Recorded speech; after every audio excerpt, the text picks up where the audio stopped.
Chapter 280. The latest chapter of this book is not finished yet. For more exciting content, please scan the QR code below to download the app. Novels are updated at a faster rate. Millions of novels can be read for free. Novels with connotations that can't be found online can be found here. Gu Jiao looked at him with great interest. Her gaze lingered on him, as if she was comparing weights. How could you have touched my younger brother? Was it this one? Gu Jiao looked at his right hand. Don't worry, she had just stitched up this arm. She won't remove it. Gu Jiao looked at his left hand again. Tang Ming's heart skipped a beat. In order to let him sleep peacefully, the room was lit with incense and the oil lamp was extinguished. However, the moonlight shone through the window lattice and spread all the way to his bed. The other party's back was against the light, but there was a strange light flashing in his dark eyes. Tang Ming felt that he might have seen a ghost. After all, the marshal's residence was heavily guarded. It was impossible for an assassin to sneak in. Even if they did, there were still secret guards left behind by his uncle standing outside the door. They couldn't have been taken care of as well. Was he really seeing a ghost? Or was he dreaming? Didn't they say that people couldn't feel pain in their dreams? He was going to die from the pain. The place where Gu Chongqing had cut him with his sword hurt, and the place where his arm had been connected hurt even more. It was as if someone had sprinkled salt and applied spicy oil. It was so painful that cold sweat broke out all over his body. What Tang Ming didn't know was that this was just the beginning. Gu Jiao took out a pair of gloves from her chest and flicked them lightly. Tang Ming's body instinctively trembled, and a strange chill surged up his spine. The mask only covered half of Gu Jiao's face. Tang Ming could see her delicate chin and slightly curled lips. Tang Ming didn't know whether this person was a man or a woman, but his smile made his scalp tingle. What are you doing? Gu Jiao's lips curled up evilly. She put on her gloves and gently tapped his left hand. The cold temperature of her fingertips passed through the gloves and onto Tang Ming's skin. Tang Ming shivered. The next second, Tang Ming felt the seemingly gentle fingers suddenly increase in strength. With a crack, his wrist was fractured. Under the effects of the medicine, Tang Ming felt as if he had been fiercely slashed by someone. He opened his mouth to shout, but he could only shout in his mind. Gu Jiao's fingertips traced along his broken wrist. Her movements were very gentle, and her eyes were filled with enjoyment, if one ignored the cracking sounds under her fingertips. Tang Ming was in so much pain that he almost fainted. What kind of pervert was this? He actually broke his arm inch by inch. This level of pain was enough to make an expert from the Imperial Palace faint, but Gu Jiao had given him a very expensive medicine. He would be able to stay awake and feel pain clearly. Tang Ming's entire face was contorted in pain. He looked at Gu Jiao with hatred. "I'll kill you. I'll kill you." Oh. Gu Jiao raised her eyebrows and lifted her hand from his shattered left arm. Tang Ming thought that his aura had scared off the other party, but unexpectedly, the other party suddenly pressed her hand on his left leg. Tang Ming panicked.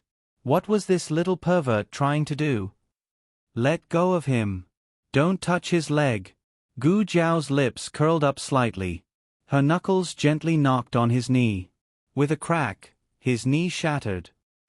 Tang Ming was in so much pain that tears were coming out. This state of being unable to do anything but lie on the bed and be at the mercy of others was much more tragic than Gu Yan's state back then. At least Gu Yan could still speak, but he couldn't even shout. Tang Ming finally knew fear. He was a martial arts practitioner, and his courage was much stronger than that of ordinary people. This was also why he could brace himself to fight with Gu Chongqing in the arena. He was afraid of Gu Chongqing's martial arts, but more than that, he was angry and jealous. He was jealous that Gu Chongqing was clearly 2 years younger than him, but had a stronger martial arts talent than him. However, the masked person in front of him gave him a completely different feeling. Whatever anger, whatever jealousy, whatever unwillingness and anger, they were all replaced by fear that came from the depths of his bones. He had finally surrendered. Big drops of tears fell from his eyes. He looked at her pleadingly, even forgetting to ask who she was and why she was treating him this way. He only begged her to let him go. Gu Jiao looked at him gently. Then, have you let my Yen go? Tang Ming's tears streamed down his face, and his whole body trembled. I beg you, let me go. Let me go. Gu Jiao's lips curled up. Her fingertips gently pressed on his other knee. With a crack, it shattered as well. Even with the effects of the medicine, Tang Ming still fainted from the pain. Gu Jiao wasn't in a hurry. She sat patiently at the head of the bed and waited. It didn't take long. After all, the medicine from the research institute was all good medicine. Tang Ming slowly woke up. His face was pale, and his whole body was drenched in cold sweat. He saw that the demon hadn't left yet, and his whole body started to tremble uncontrollably once again. He was no longer the mighty warrior of the grasslands. All of his courage and guts had been destroyed by the person in front of him.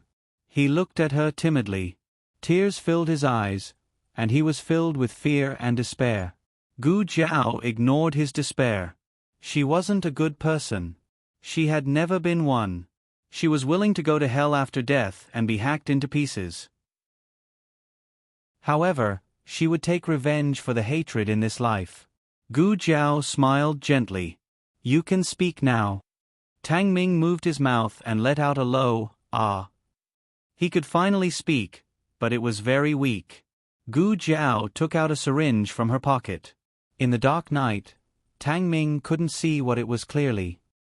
He could only vaguely feel a cold light flashing past. What are you going to do? He asked fearfully. Gu Jiao's gaze fell on his waistband. Chemical castration. Tang Ming didn't understand what he meant by melt snow or not, but he understood the last two words. His expression suddenly changed. No. Oh, okay. Gu Jiao quietly put the syringe back into her pocket. The next second, she took out a scalpel and said naughtily, physical castration then. Tang Ming was speechless. Tang Yueshan went to sleep after returning to the courtyard. He had experienced a stressful day and was indeed exhausted. Not long after, he fell asleep. In the middle of the night, he was suddenly awakened by a nightmare and sat up. He must have forgotten to close the window. At this moment, the night wind blew open the window and made it creak and sway. Tang Yueshan couldn't remember what he had dreamed of. In short, his heart was beating very fast. He frowned and wanted to check on Tang Ming's condition. As soon as he lifted the blanket, he heard a shrill scream. The voice wasn't loud, and it sounded like it came through the heavy blanket. Tang Yueshan's hearing was excellent. Otherwise, he wouldn't have heard it.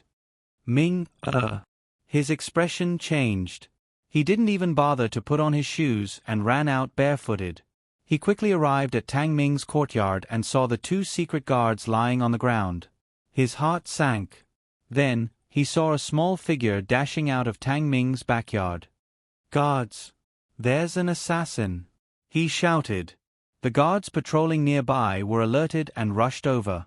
They looked in the direction Gu Jiao had gone and chased after her. Tang Yueshan ran into the house as fast as he could. When he saw Tang Ming lying in a pool of blood and dying, he let out a violent and heartbroken cry. Gu Jiao didn't know Qinggong and couldn't outrun this group of masters. Tang Yueshan woke up at the right time. If he woke up a little later, she would have succeeded. But one was still not bad. The moment Gu Jiao leaped onto the wall, the masters of the marshal's mansion drew their bows and shot a whole row of arrows at Gu Jiao. Just as Gu Jiao was about to be shot into a sieve, a dark shadow jumped up from outside the wall and grabbed Gu Jiao's waist. He used a dart to deflect the arrows and stopped Gu Jiao's body from landing lightly on the horse's back. Giddy up!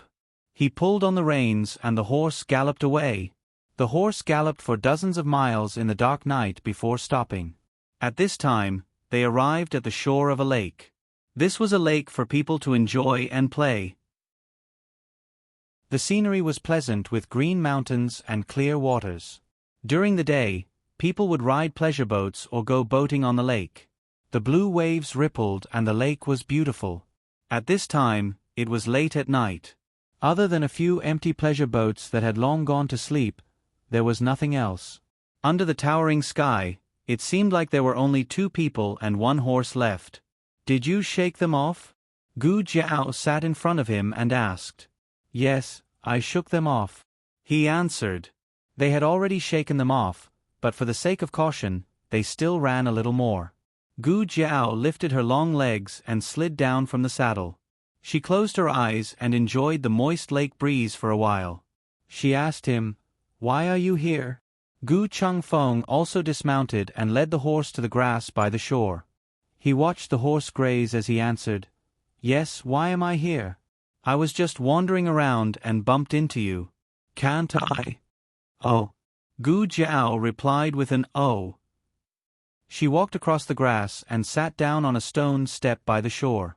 She picked up a broken tile and threw it toward the lake.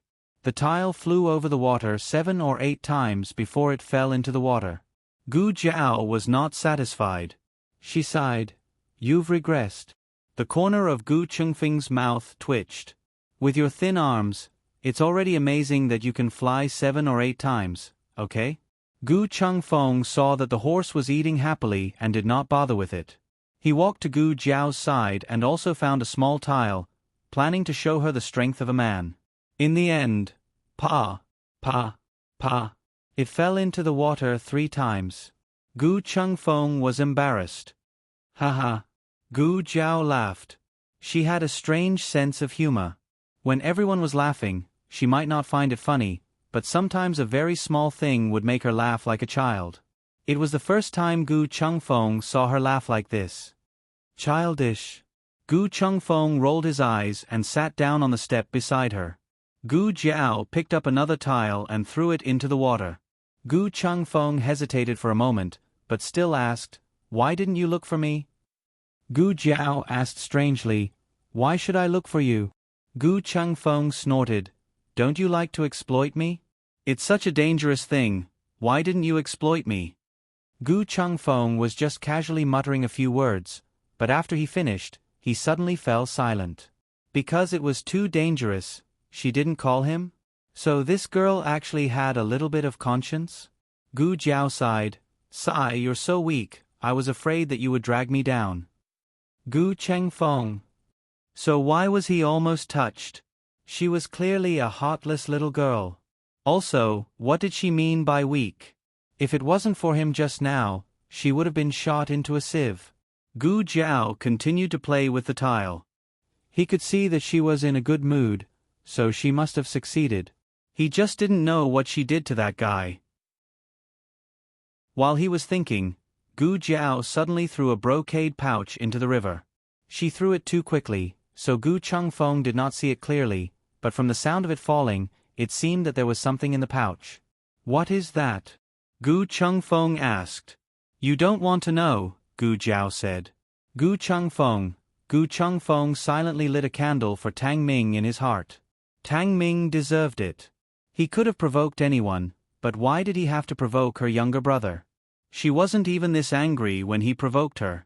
At the mention of Tang Ming, Gu Chengfeng remembered something. Tonight, someone paid me a lot of money to kidnap Gu Yan. The backer seems to be Tang Ming. It's not him, Gu Jiao said without hesitation. How can you be so sure? Gu Chengfeng asked. Gu Jiao said, Tang Ming's injuries are serious and he's been receiving emergency treatment. He can't order anyone to do anything. Gu Chengfeng frowned. If it's not Tang Ming, then why do they have to act like it's Tang Ming? Are they trying to confuse the public? Or, are they trying to use me to spread the news that Tang Ming is drooling over Gu Yan? Gu Jiao didn't say anything. As early as in her dream, when Royal Prince Anne's exam papers were switched, she faintly felt that there was an invisible power in the capital. In the past, that power had nothing to do with her, so she didn't pay it any attention. Now, however, it involved Gu Yan. Of course, this was only her guess. She didn't have any evidence to prove that this was the work of that power. Also, the other party might not be targeting Gu Yan. It was more like they were using Fei Shuang to ruin Tang Ming's reputation. Gu Yan would be implicated for no reason. The consequences of being implicated, on a small scale, would cause Gu Yan to be harmed, but this should not be within the scope of the other party's concern. On a large scale, it would increase the conflict between the Marshal's manor and Marquis Ding and manor. Gu Chengfeng also thought of this point. The situation in the capital had always been very complicated, but recently, it seemed to have become even more complicated. However, the other party had missed one point. That was, Fei Shuang knew Gu Yan. She would not spread the news of Tang Ming and Gu Yan. Gu Yan. Is he all right? Gu Chengfeng asked. Gu Jiao paused, then said, he's fine. He was just a bit frightened. Ah, girl. Gu Chengfeng thought of something and spoke again. Who exactly are you? Where did you come from? In any case, he did not believe that she was that little fool who had wandered among the commoners. Me. Gu Jiao rubbed the tile in her hand. It was rare that she did not avoid this topic. She pointed at the distant horizon. I came from there. There. Where? Gu Chengfeng followed the direction of her finger and only saw a vast expanse of starlight. Gu Jiao gazed at the expanse of starlight. Very, very far away. I crossed time and space. I might have also crossed the universe. She had never said these words to anyone before. No one would believe her, and no one would understand. In reality, Gu Chengfeng did not understand either, but he believed her. Gu Chengfeng said, Then how did you come here? Gu Jiao held the tile in her hand and did not continue to play with water. Instead, she placed her other hand behind her head and lay down on the green grass. I also want to know how I came here. She had considered this question more than once. Was her arrival a theology or a science? Was it her soul that had transmigrated, or was it the small medicine box from an advanced civilization that had torn through time and space and brought her brainwaves here? Gu Chengfeng studied her expression and found that she was indeed confused. He thought to himself that there was someone who did not know how she came here. Could it be that she had been knocked unconscious and left here? Gu Chengfeng did not know how to respond. He looked at Gu Jiao lying on the grass and leisurely looking at the stars and could not help but mutter, Is it that beautiful? What about you? Gu Jiao looked at the starry sky and spoke slowly. Gu Chengfeng was slightly stunned. What about me? Gu Jiao slowly exhaled. Why did I have to be a little thief? That's not a little thief. It's a great thief. The number one thief in the capital. Gu Chengfeng exploded. Little thief, how unpleasant it was to hear. Gu Jiao pouted. Then, isn't that stealing? Gu Chengfeng, he actually could not refute. He raised his eyebrows in satisfaction, but when he turned his head and saw that Gu Jiao had been looking at the starry sky and had not witnessed his awesomeness, he instantly lost his excitement. I'm the second oldest. As he spoke, he also looked up at the starry sky. I have a powerful older brother who has high hopes since I was young. As for me, I only need to play casually. After all, I don't have to worry about food and clothing when I grow up. In the future, when I get a share of the family business, I won't be able to spend it all in my lifetime. When he said this, his eyes were a little lonely. What's wrong with that? Gu Jiao asked.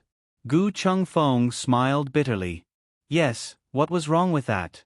Being a little playboy in the capital, ignorant and incompetent, and not having to shoulder anything, was something that many people dreamed of? But he was unwilling to accept it. He also wanted his grandfather to treat him harshly for once.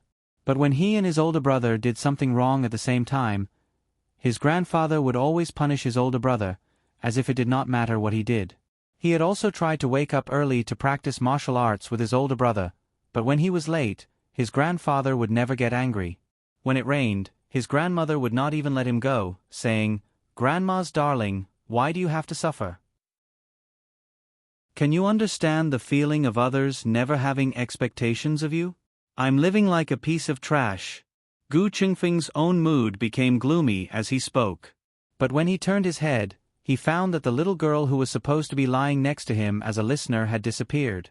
His eyebrows jumped and he looked around. He saw that Gu Jiao had gone to the side of the horse and was looking for something in the small cloth bag hanging on the saddle. So thirsty.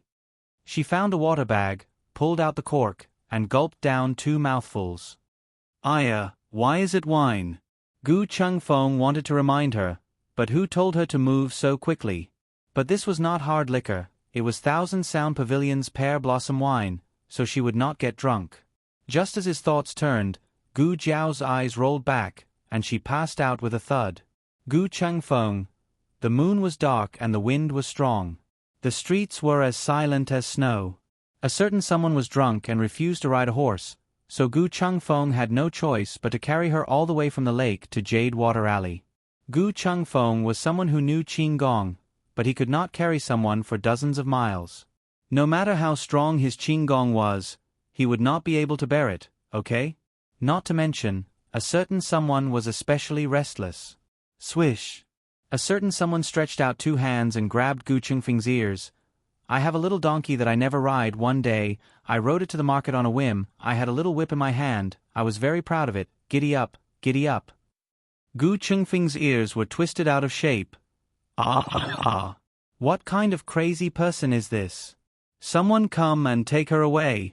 When Xiao Lulang heard the noise, he opened the door and came in front of the two. Gu Jiao had already pulled Gu Chengfeng's ears, and his hair was also twisted into a chicken's nest. Gu Chengfeng, who always cared about his image, and Fei Shuang, who even made a beautiful and coquettish mask, had never been in such a sorry state. Gu Chengfeng looked at Xiao Lulang, who suddenly appeared in front of him with an ashen face. Very good, someone saw him like this. Gu Chengfeng had stayed in the medical center for a long time, so Xiao Lulang knew him. He knew that he was the second young master of the Ho Fu, Gu Jiao's brother. Xiao Liulong's expression softened. You guys drank? He asked. Gu Chengfeng hurriedly said, No, she was the one who looked for water to drink, and mistakenly drank my pear blossom wine. She did not drink much, just a sip, who knew that her alcohol tolerance was so bad. Xiao Lulang looked at Gu Jiao, who was lying on Gu Chengfeng's back, and stretched out his arms. Give her to me. Gu Chengfeng looked at Xiao Lulang doubtfully. Can you do it? Xiao Liulong's mouth twitched, and said expressionlessly, My hand is not crippled.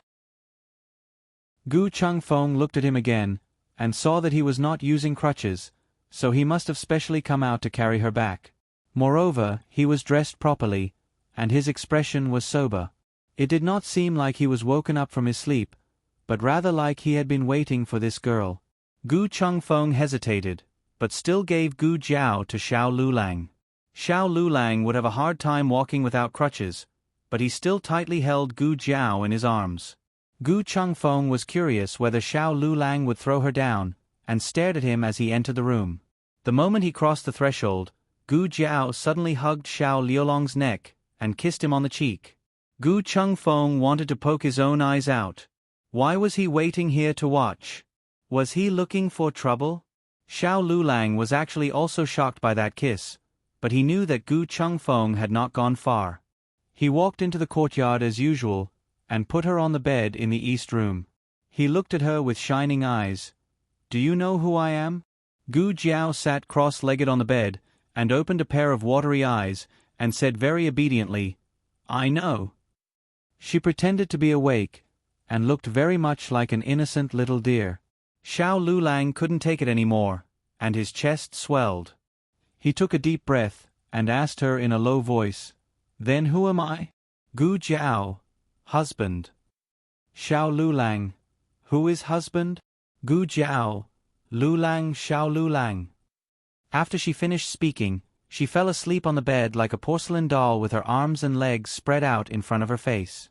Xiao Lulang looked at her red little face, long eyelashes, and slightly opened bright red lips. His Adam's apple moved, and he quickly turned his face away. He stood up and was about to leave when Gu Jiao suddenly grabbed his sleeve, and in a daze, he fell towards her. He used his other hand to support his body, and weakly pressed on top of her. Her face was very close, and the smell of the pear blossom wine lingered at the tip of his nose. Xiao Liulong's eyelashes trembled slightly.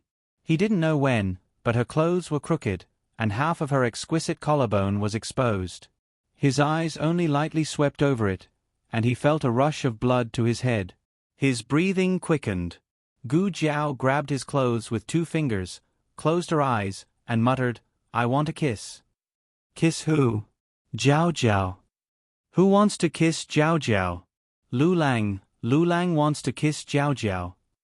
Xiao Lu Lang took a deep breath again, and raised his hand to cover her eyes that were about to open.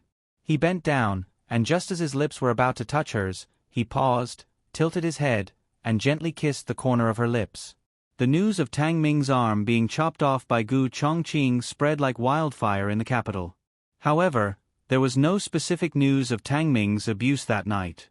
They only knew that an assassin had come to the manor, and the streets and alleys were filled with wanted posters from the government.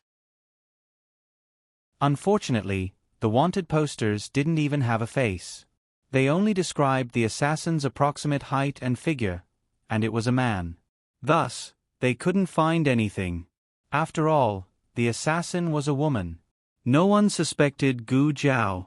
Of course, Tang Ming had suffered such a serious injury, but they didn't ask Gu Jiao to go to the marshal's manor to treat Tang Ming's injury. This wasn't strange.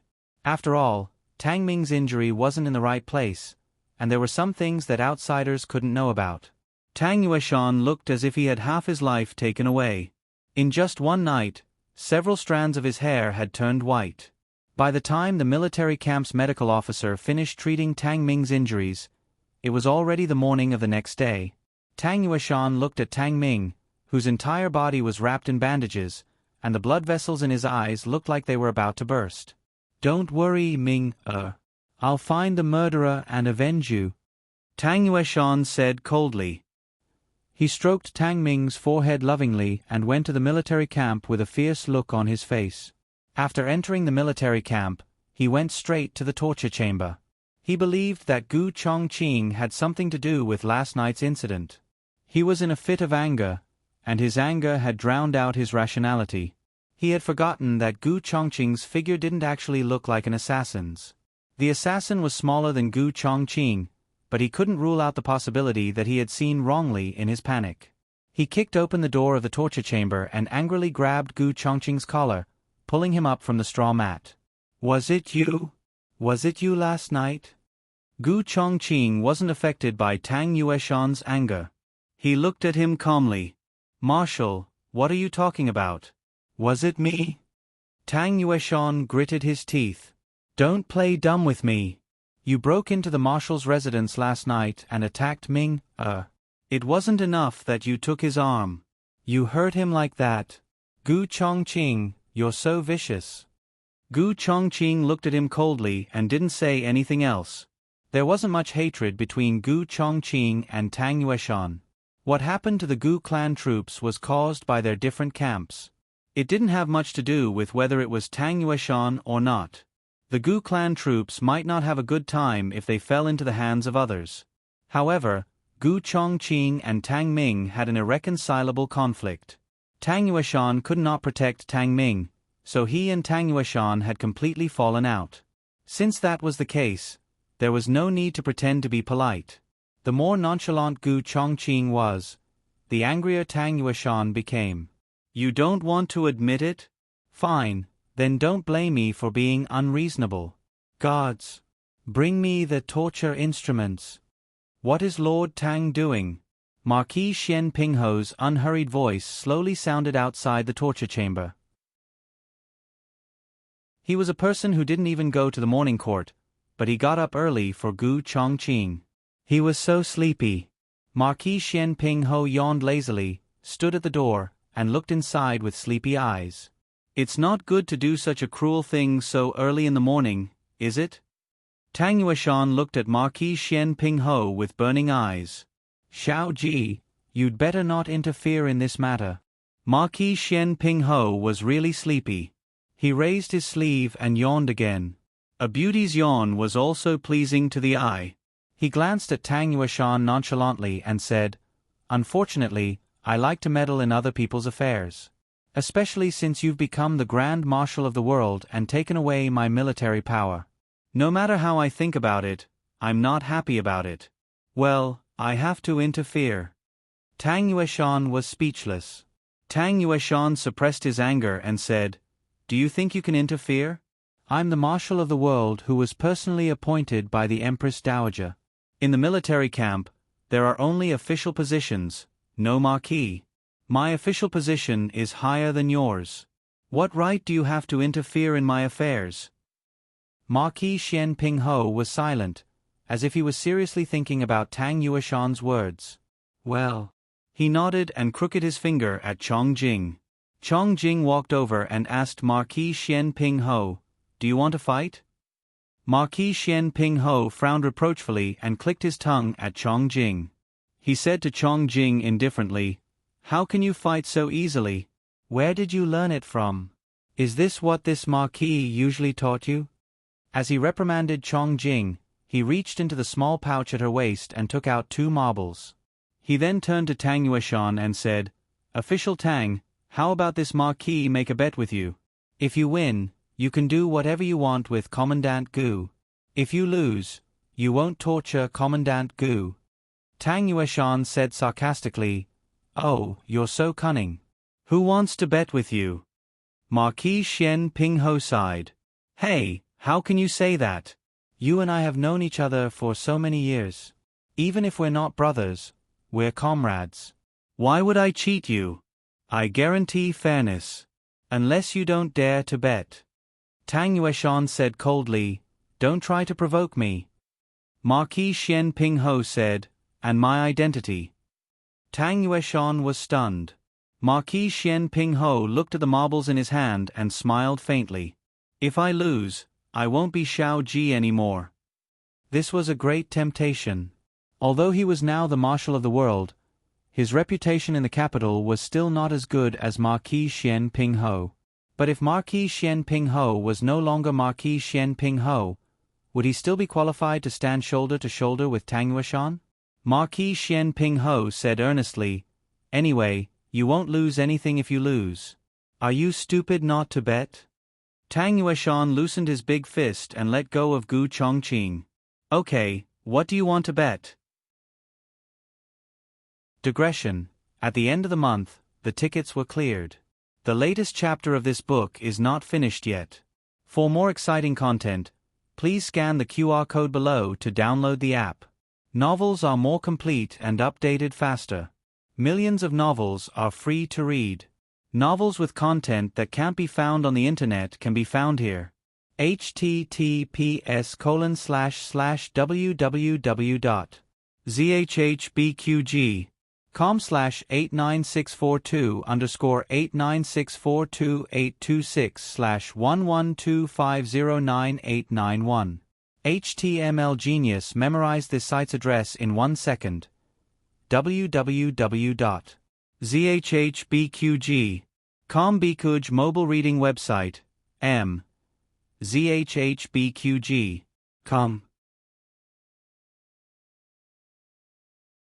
Chapter 281. The latest chapter of this book is not finished yet.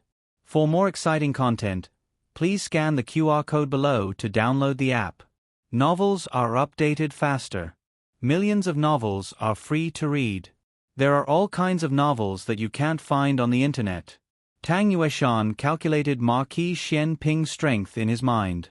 To be honest, he didn't fight with Marquis Xian Ping that many times. Even if he did, it was 20 years ago. Marquis Xian Ping's martial arts were slightly better than his, but Marquis Xian Ping's waist injury had not been completely healed. It would hurt every rainy day. Tang Yueshan was confident that Marquis Xian Ping was no match for him in martial arts. Was it a competition? Then Marquis Xian Ping was even less of a match for him.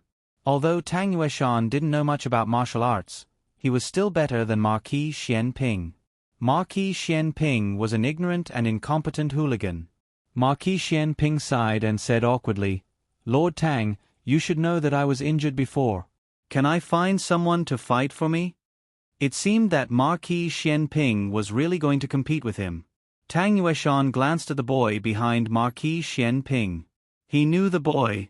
His name was Chong Jing, a shadow guard.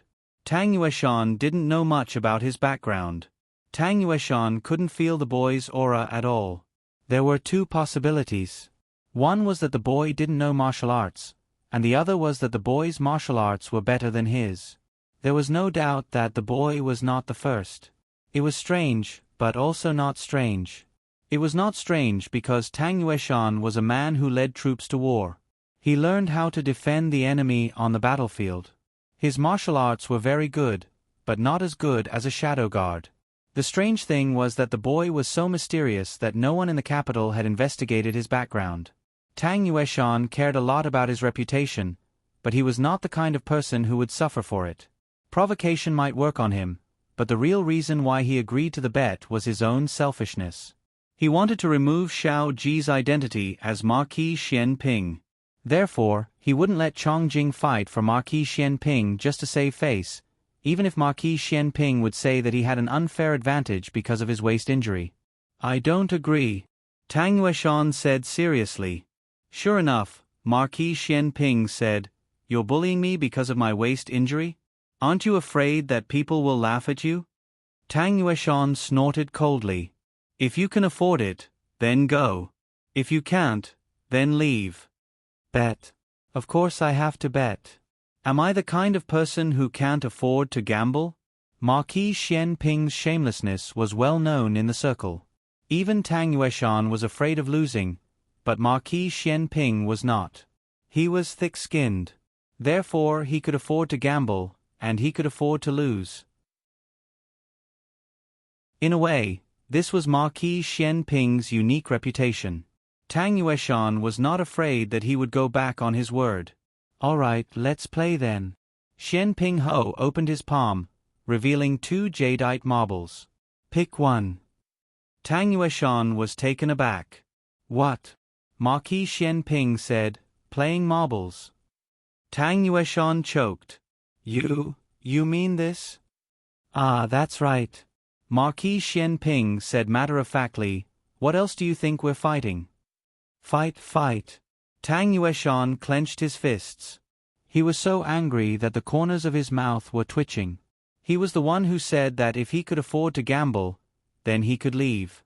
Now he could not go back on his word. After all, it was not a matter of shame. He could not go back on his word. Tang Yueshan sucked in a breath of cold air. He had never thought that he would have to compete with others in this aspect at his age.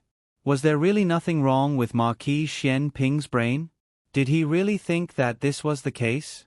Didn't he find it embarrassing? Sure, he used to play with marbles when Tang Yueshan was young, and he was good at it. Besides, martial artists were fast and accurate. Tang Yueshan was not afraid. Fine. I'll take this one. He answered impatiently and picked one of the marbles. Chongjing's marbles looked similar, but each one was different. For example, Tang Yueshan's marbles were blue and white jadeite, while Marquis Xian Ping's marbles were jade and white jadeite. Marquis Xian Ping asked his men to dig 2 small holes in the ground. He and Tang Yueshan each took one. There were many ways to play with marbles. He asked Tang Yueshan to pick one, and Tang Yueshan picked the one that did not need to be done first. In addition to the marbles in their hands, they each took 10 marbles. Whoever hit the 10 marbles into the hole first would win. It sounded simple. However, he felt like an idiot to squat down in front of so many subordinates. Marquis Xian Ping was a handsome idiot. Everything he did was pleasing to the eye. Tang Yueshan could not bear to look at him squatting there. Tang Yueshan suddenly regretted. Why did he bet with this lunatic? Did he forget that this lunatic had never done anything normal? Marquis Xian Ping squatted on the ground and turned to look at Tang Yueshan. Are you ready, Lord Tang? At this moment, many people heard about the competition outside the torture chamber and came to watch. But, just for this. Tang Yueshan was so embarrassed that he yelled in a bluff, "What are you looking at? Don't you need to practice?" The crowd left in a panic. Only the 2 lunatics. No, the 2 magnates, their henchmen, and Gu Chongqing were left. Gu Chongqing was not interested in this. He sat on the straw mat in the torture chamber with his back against the wall and closed his eyes to rest. Tang Yueshan cursed Marquis Xian Ping thousands of times in his heart. Then, accompanied by the sound of a gong, the day's marbles competition began. Tang Yueshan was full of confidence because Marquis Xian Ping had not practiced martial arts for a long time after his waist injury. He practiced day and night, so his control was better than Marquis Xian Ping. However, Marquis Xian Ping pressed Tang Yueshan's face to the ground and rubbed it. Before Tang Yueshan could throw a single marble, Marquis Xian Ping's 10 marbles all went into the hole. That's right, Marquis Xian Ping defeated 10 marbles with 1 marble. His technique was so decisive that he could be called a god. Tang Yueshan was stunned. You don't usually train but play marbles, do you? Marquis Xian Ping groaned and struggled to stand up. He looked down at the stunned Tang Yueshan and said, "You lost, Lord Tang." In order to trick Chong Jing into being his secret guard, he had practiced for a long time. If Tang Yueshan did not realize that he had been set up by Marquis Xian Ping, he would not be able to explain himself. But it was useless even if he realized it. He had already said the ugly words. Could he go back on his words? At this moment, a servant of the marshal's office hurried over and whispered something in his ear. Tang Yueshan stood up and looked coldly at Marquis Xian Ping and Gu Chongqing in the torture room. He said disdainfully, "Humph, I'll let you go today. But you hurt Ming, I won't let you go." After that, he threw away the marbles in his hand and walked away with a determined look. Marquis Xian Ping asked someone to pick up the marbles, wipe them for Chong Jing and return them to him. Chong Jing was a little depressed. He didn't like others touching his marbles. Marquis Xian Ping straightened his clothes and coaxed, "I'll buy you new ones next time. The round and beautiful ones, okay?" Chong Jing's face darkened and his eyes were full of resentment. "You've said that 37 times. Marquis Xian Ping was embarrassed. "Ahem, did I? I'll buy them this time. I'll definitely buy them." Chong Jing lowered his head and carefully wiped his marbles. Marquis Xian Ping came to the door of the torture room and looked at Gu Chongqing, who had his eyes slightly closed as if he didn't care about life and death. He said, "You're so young. What's there to be depressed about?" Gu Chongqing slowly opened his eyes and looked at the dark and obscure wall with traces of damp water. "I'm not depressed." Marquis Xian Ping stopped here and didn't argue with him. He said, "If you have difficulties, you can go to the emperor and say it." Gu Chongqing calmly said, "I have no difficulties." Not having any difficulties was the greatest difficulty, because it was simply impossible to say it out loud. Marquis Xian Ping saw through but didn't expose him. He smiled faintly. "All right, the matter has been taken care of. I should return to the Fu to catch up on my sleep. See you later." Gu Chongqing bowed slightly as a greeting. Marquis Xian Ping yawned and boarded the carriage. Chong Jing sat on the outer seat and drove the carriage. Marquis Xian Ping knew where the carriage was going even with his eyes closed. He lazily said, "Go to the soft fragrance pavilion." Having been woken up from his sleep, he wouldn't be able to sleep soundly when he returned to the Fu. It wasn't bad to lie down in his arms. Chong Jing didn't like that kind of place. There were many women and they always made strange sounds. However, Miss Xiang of the soft fragrance pavilion could make a lot of delicious food. On the other side, Tang Yueshan hurried back to the marshal's manor. "Where's the young master? Is he really awake?" he asked the housekeeper waiting at the door as he got off the carriage. The housekeeper hurriedly said, "Yes, he really did wake up. I remembered your orders to immediately inform you when the young master woke up." After what happened last night, Tang Yueshan didn't feel safe leaving Tang Ming alone in the courtyard. He ordered people to move Tang Ming to his own courtyard. At this moment, Tang Ming was lying in his room, sleeping on his bed. The room was filled with a thick medicinal fragrance, suppressing the smell of blood on Tang Ming's body.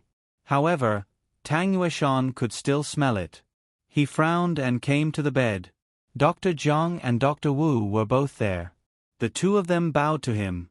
"Lord Tang." Tang Yueshan waved his hand, gesturing for them to dispense with the formalities. He sat down on the edge of the bed and looked worriedly at Tang Ming. Tang Ming's brows were tightly knitted, his eyes were tightly shut, and his face was pale. He asked, "Didn't you say he was awake?" Dr. Wu said, "He woke up for a while, took 2 sips of medicine, then went back to sleep. In fact, he only took 1 sip and spilled half of it." Tang Ming's face was paler than when Tang Yueshan left in the morning. His breathing was also very weak. Tang Yueshan felt as if a knife was being twisted in his heart. He took a handkerchief from a servant girl and wiped off the cold sweat on Tang Ming's forehead from the pain, even though he was unconscious. Then, he asked the two doctors, Can he be saved? The two doctors looked at each other and pushed each other with their eyes.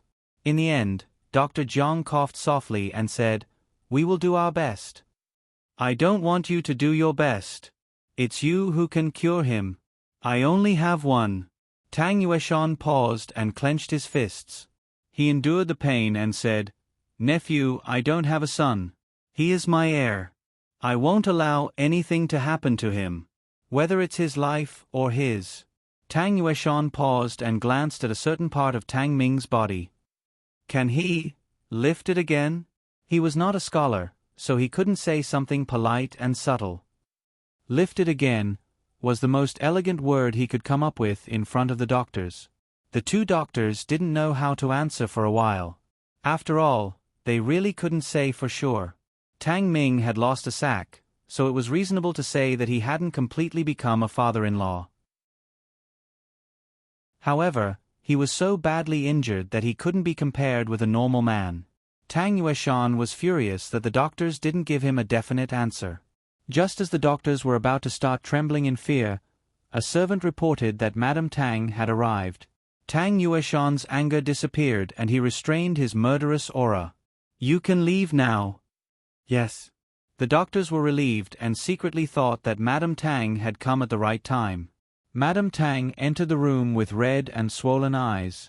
The bad news made her cry so hard that she almost fainted in the morning. Tang Yueshan's eyes fell on her red eyes. His eyes moved, and he got up to give up the position beside the bed and slightly bowed. Madame Tang saluted him without looking at him. The distance between the two of them was very obvious. Pour a cup of tea for Madame Tang, Tang Yueshan ordered the servant. The servant said, Yes. No need. Madame Tang choked and refused. She touched Tang Ming's face and tears came out again. My poor child. Tang Yueshan stared at Madame Tang's side face and said solemnly, Don't worry, sister-in-law. I will cure Ming. Madame Tang covered her mouth and nodded with tears in her eyes. Madame Tang sat for a while. The doctor still had to give Tang Ming medicine. She didn't want to delay her son's treatment, so she got up and left. Perhaps she had been crying for too long. The moment she stood up, she felt dizzy. She shook her head and staggered a few steps. Tang Yueshan's expression changed and he went forward to support her. His eyes were full of nervousness.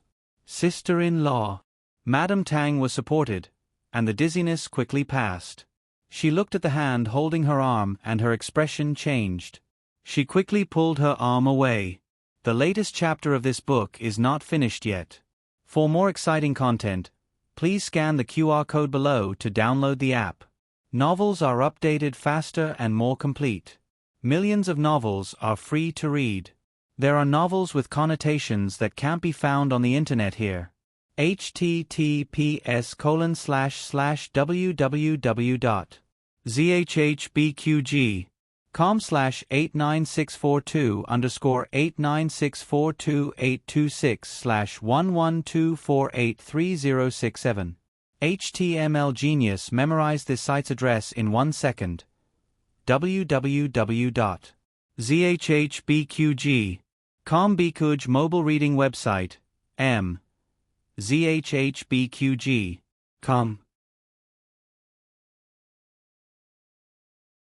Chapter 282. The latest chapter of this book is not finished yet. For more exciting content, please scan the QR code below to download the app. Novels are updated faster and more frequently. Millions of novels are free to read. Novels with content that can't be found online are all available here. Tang Yueshan seemed to realize that he had lost his composure and took a step back. Take care, sister-in-law. If he wakes up tomorrow, I'll have someone inform you. Thank you. Madame Tang nodded slightly and walked out of the room with the help of a servant girl. After that, the medical officer continued to treat Tang Ming, and Tang Yueshan returned to the barracks to interrogate Gu Chongqing. Marquis Xian Ping had people in the barracks. He couldn't have lost the bet in the morning and broken his promise in the afternoon. He didn't torture Gu Chongqing, but used the worst interrogation environment. Gu Chongqing was brought to a dark room that was specially used to interrogate soldiers who had committed serious crimes. Cold torture instruments hung on the walls. Perhaps it had been baptized by too much blood, but even though they had been wiped clean, it was difficult to hide the nauseating smell of blood. "Do you admit to your crime?" "I broke Tang Ming's arm." "I admit to it." "The assassination in the middle of the night?" "No, no." No matter how Tang Yueshan interrogated him, Gu Chongqing always said the same thing. He had clearly been severely injured by the old marquis, but his mind was still clear. This made Tang Yueshan very angry. Gu Chongqing admitting to breaking Tang Ming's arm was enough to convict Gu Chongqing, but this was not what Tang Yueshan wanted. Tang Ming was half a cripple. No matter whether the assassin that night was Gu Chongqing or not, everything had started because of Gu Chongqing. If Gu Chongqing hadn't injured Tang Ming, how could Tang Ming not even be able to defeat an assassin? How could he have fallen into such a vicious trap? Gu Chongqing would have to pay the price for this. A huge price. Clearwater Alley. After being in a coma for 3 days, Gu Yan finally woke up. Yao Shi was watching over him. She sat on a chair beside the bed and fell asleep with her head leaning against the bedpost. She was pregnant, so it was easy for her to get sleepy. She had been staying by Gu Yan's side for the past few days, so she fell asleep without paying attention. Gu Jiao had just changed Gu Yan's foredrip. She turned her head and saw him open his eyes. She said softly, "You're awake? How do you feel? Do you feel uncomfortable anywhere?" Gu Yan shook his head. He didn't feel uncomfortable, but his body was a little weak. He turned his head to look at the house and asked, "Where is this?" "Son-in-law, this way," Gu Jiao said. When she had just brought Gu Yan back, Gu Yan's condition was a little too horrible to look at. For the sake of not provoking Yao Shi, she had him stay here. After Yao Shi found out, she did not move him. With regards to Yao Shi, Gu Jiao naturally could not tell her the entire truth. She only knew that Gu Yan had gone to buy something and fainted because he lost his way. Gu Yan had heart problems. This kind of situation had happened before, so Yao Shi did not suspect anything. She only felt very sorry for Gu Yan and was very worried about Gu Yan. Gu Yan turned his head and saw Yao Shi sleeping soundly. He opened his mouth and wanted to ask something, but he heard Gu Jiao say, "I didn't say anything." It was a simple 3 words that came out of nowhere, but Gu Yan understood. Perhaps this was the tacit understanding between the twins. Gu Yan relaxed and asked, "How long have I been asleep?" Gu Jiao touched his forehead and said, 3 days. Then, Gu Yan's eyes flashed with something, but he hesitated. Gu Jiao slowed down the drip. "I'll go make you something to eat. How about millet congee and egg drop soup?" "Both are good." Gu Yan lowered his eyes and said. Gu Jiao nodded and turned to leave. When she reached the door, she stopped and turned her face slightly. She looked to the side and said, "That bastard has already been taken care of. Don't be afraid. He won't hurt you again. You can be at ease and boldly walk into the sunlight." Gu Yan gave a muffled grunt of acknowledgement. Gu Jiao was not in a rush to immediately have her younger brother become lively again. Some wounds needed time to heal. What Gu Jiao did not know was that the first thing that Gu Yan cared about after waking up was not Tang Ming's disgusting actions. He would care about those things, and it would take a long time for him to erase them from his heart. But now was not the time. Right now, his mind was filled with a name that he had heard from Tang Ming before he had fainted. Gu Chongqing. As the young master of the Marquis Fu, he was naturally not unfamiliar with this name. He was actually Gu Chongqing. He thought of those unbearable memories from his childhood. Because of his weak body, he only learned to walk when he was 2 years old. He only learned to run when he was 3 years old. One day, he took advantage of his afternoon nap to quietly climb out of bed and go to the Marquis Fu's little garden. At that time, there was a boy in black clothes practicing his sword in the garden. The boy was not even 10 years old, but he was taller than a 10-year-old child. He waved a long sword that did not match his body shape. He was full of righteousness and had a valiant and formidable bearing. That was his older brother. He knew. When the boy put away his sword, he ran over. "Older brother, I'm Gu Yen. You can call me Yen, or you can call me Ah Yen. And mother called me Bao Bao. If you like, you can call me that too." He saw that he was sweating profusely and even pulled off the small pouch around his neck and handed it to him. "Here." The other party did not take it. He looked at him with a cold gaze. "I'm not your older brother, and you're not my younger brother." He did not understand that gaze at that time. He only felt a little hurt. But after he grew up and carefully thought about it, it was not a wound. It was the pain of a knife cutting through his tender little heart. "You are my older brother. You are my father's son, and I am also my father's son. But you are not my mother's son. We can never be brothers." The 3-year-old him was abandoned in the cold wind like that. It was probably really painful, so much so that he could still remember it. But did he give up? He did not. He did not understand why his father was his older brother's father, but his mother was not his older brother's mother. He went to ask his father. His father said, "Of course he is your older brother, and you are also his younger brother." Oh, he knew it. He was very happy. But when he turned his head, he saw his father rushing to his older brother's courtyard. He pulled out his older brother who was practicing calligraphy and gave him a good beating. "Who allowed you to bully your younger brother? If you dare to talk nonsense again, I'll break your legs." "No, don't break his older brother's legs." He hurriedly ran over and hugged his father's thigh, telling him not to hit him. "Don't hit older brother, don't hit. Don't hit." His father carried him away. He looked at his older brother who was kneeling on the ground with a face full of anger and humiliation. He came to find him. He roared at him and said, "Don't come find me again. I hate you when I see you. I hate you. I wish there was no such thing as you in this family." He actually wanted to tell him, "Older brother, second brother, and third brother hit me. They bruised my arm. It hurt so much." But at that moment, he felt that his heart hurt more than his arm. He thought that he was different from his 2 brothers. He had seen him touch the little rabbit on the ground, and he had also seen him save the little bird on the tree. He was such a kind person. He even liked little birds. He was so cute, he would definitely like him too. But he did not like him. He hated him. He wished that he had never existed. He held his own heart and sincerely worshipped it to him. In return, he threw it away like it was a pair of worn-out shoes. But even so, when he was locked up in the dark room by his third brother, his heart still longed for him. He hoped that just once, he could come and protect him. He was his most respected older brother. Later, he left. He stepped on the carriage to the mountain villa. From time to time, he would look back. At that time, he thought that if his older brother could come out and see him, he would not feel wronged. He would not leave. He was not afraid of being bullied by his third and second brother. But he did not come. He finally fell into his mother's arms and burst into tears. He had been in the villa for 10 years, but he did not wait for him to come visit even once.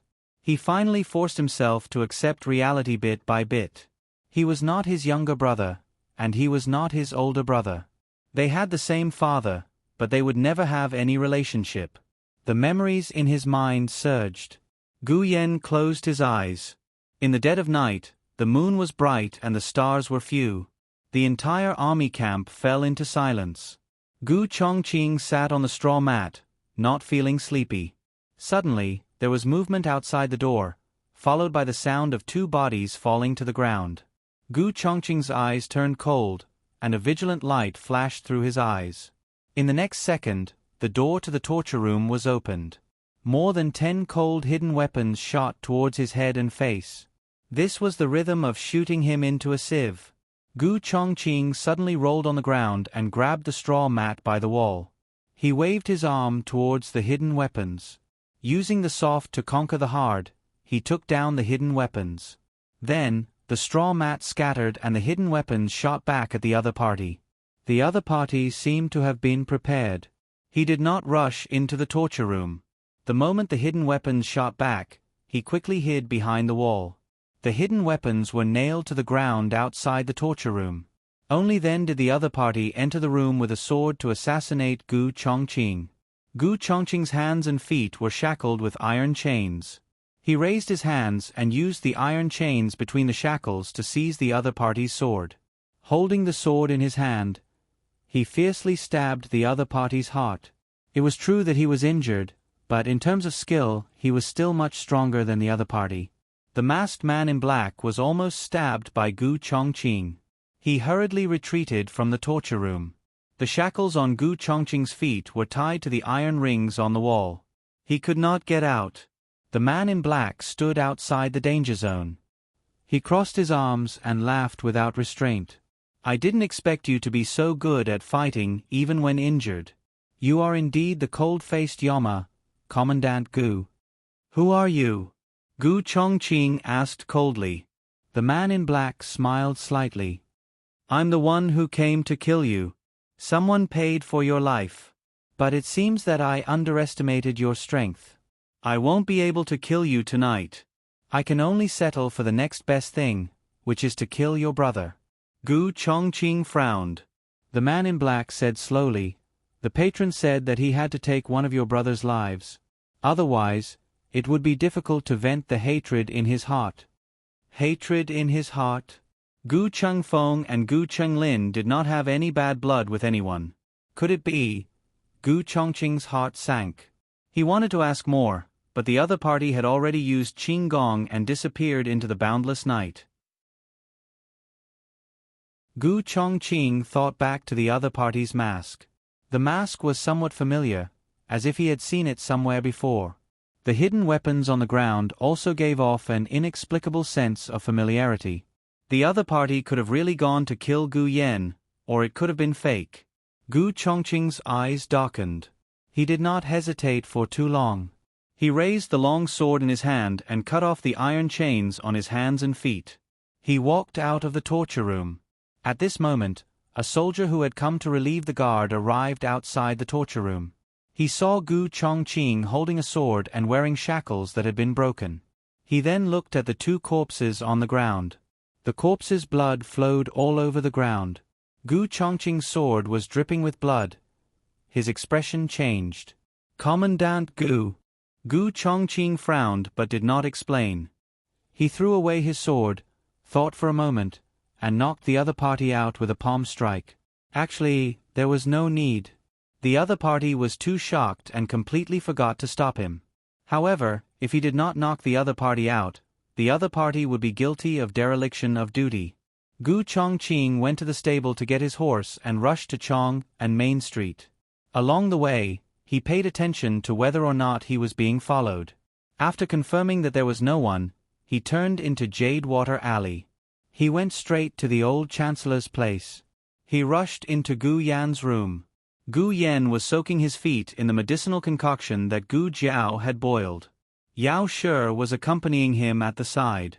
The two of them were stunned when they saw Gu Chongqing enter the room, travel-worn.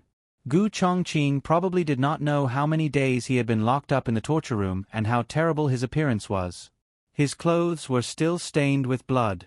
The corner of his mouth had been accidentally whipped and was still bruised.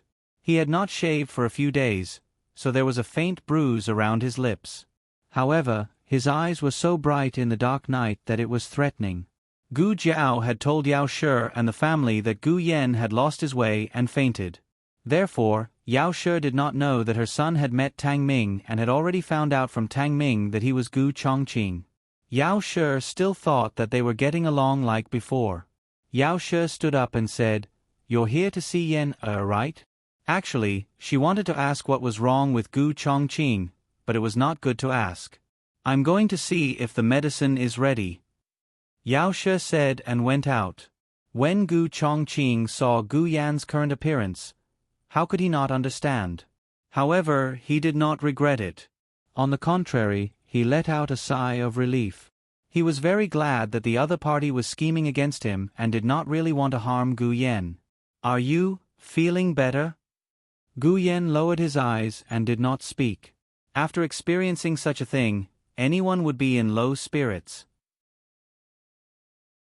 His reaction was not strange in Gu Chongqing's eyes. Gu Chongqing thought of that day when Tang Ming called his name.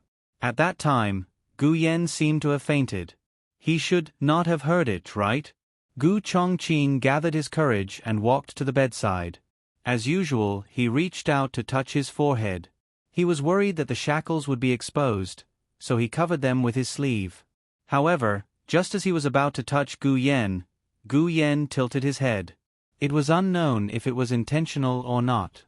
The latest chapter of this book is not finished yet. For more exciting content, please scan the QR code below to download the app. Novels are updated even faster. Millions of novels are free to read. Novels with content that cannot be found online are all available here.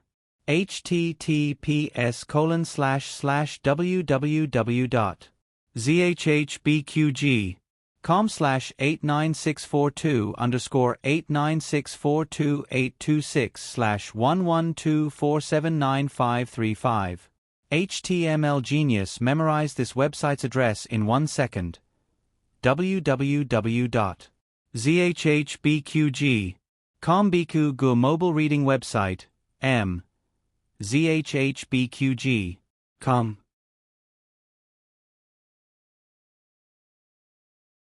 Chapter 283. The latest chapter of this book is not finished yet. For more exciting content, please scan the QR code below to download the app. Novels are updated at a faster rate. Millions of novels can be read for free. Novels with connotations that can't be found online are all available here. Gu Chongqing's hand fell on empty air, and it froze beside his temple for a long time. Gu Yen didn't say a word or look at him. It wasn't hard to feel Gu Yan's resistance. However, Gu Chongqing wasn't sure if this resistance was only directed at him or at all men. After all, he had been disgusted by Tang Ming, so it was normal for him to reject other people's touch. As Gu Chongqing thought about it, he put down his hand that was frozen in midair. He stared at Gu Yen with a gentleness that even he didn't notice. "When did you wake up?" "This morning," Gu Yen said in a low voice. His eyes were lowered, and his tone was a little distant.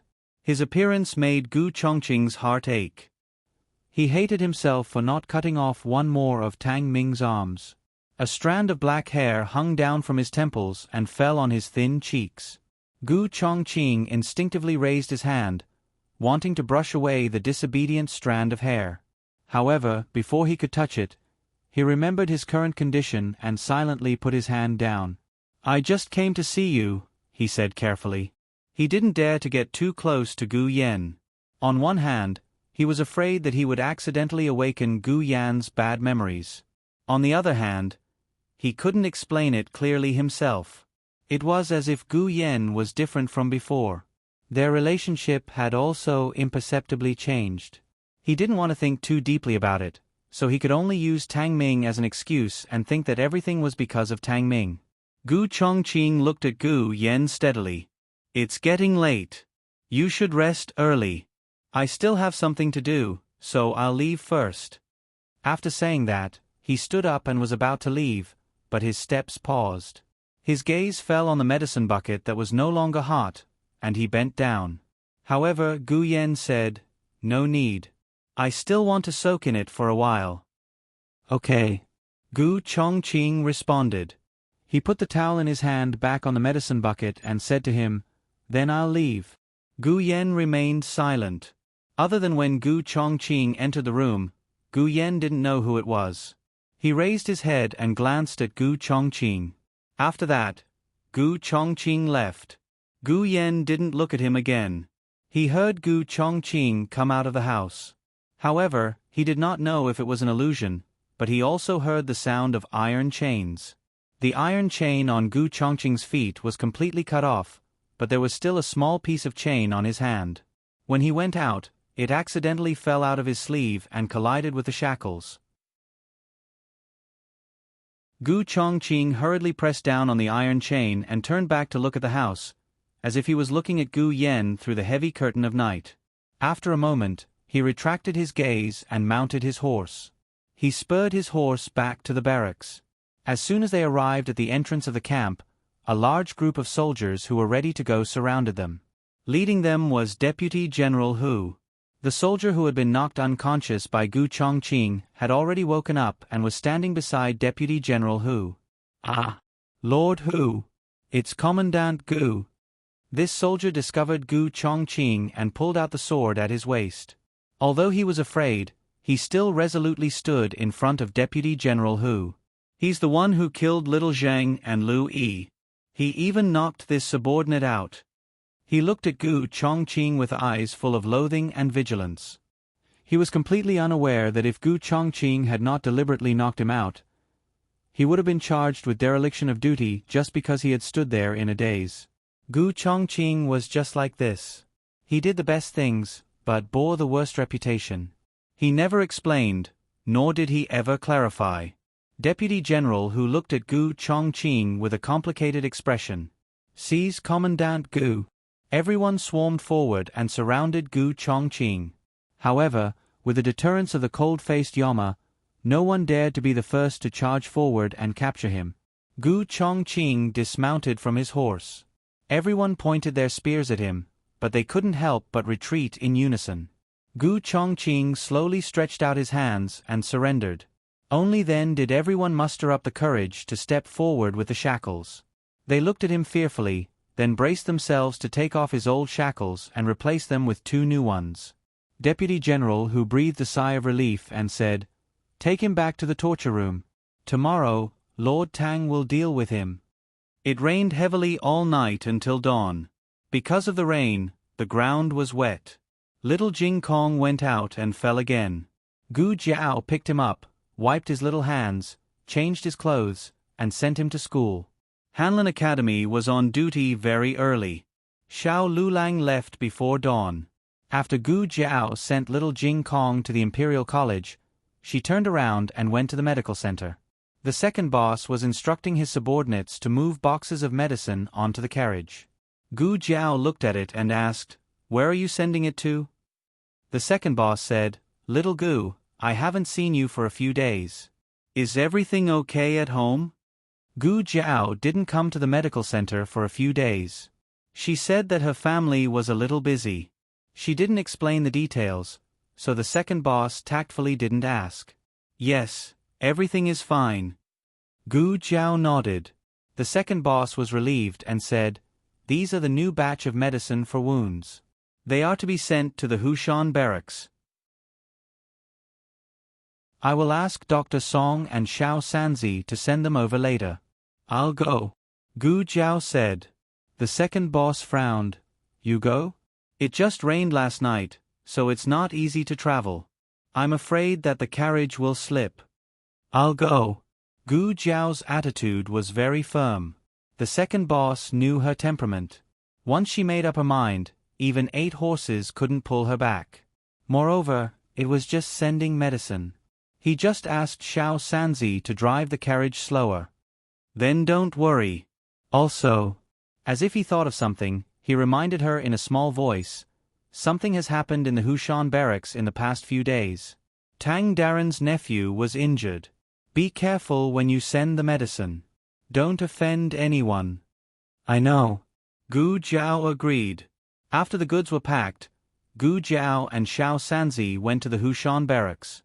It had rained last night, so it wasn't too sunny today. The sky was gloomy and vultures circled overhead. When they were about to reach the Hushan barracks, Gu Jiao ran into Gu Changfeng. Gu Changfeng had also just arrived. He came down from the Marquis Ding and Manor's carriage. At this time, Gu Jiao was still sitting in the carriage, but he recognized Xiao Sanzi and asked, "Who was in the carriage?" Gu Jiao lifted the curtain. "It's you? Why did you also come?" Gu Changfeng entered without being invited and got into Gu Jiao's carriage. He said to Xiao Sanzi, "Keep watch. If someone comes, call us." Xiao Sanzi was not in a rush to respond. Instead, He looked at Gu Jiao. Seeing Gu Jiao give a slight nod, he jumped out of the carriage and vigilantly stood guard for the two. This was the road leading to the Hushan barracks. 500 steps ahead was the barracks. It was within the barracks' sphere of influence. Normal people would not easily come here. If there were soldiers coming in and out of the barracks, there would not be many of them. Gu Chengfeng saw that it was safe and said to Gu Jiao, "Did you also hear about what happened last night? Eldest brother is really muddle-headed. How could he forcefully break out of prison in the middle of the night?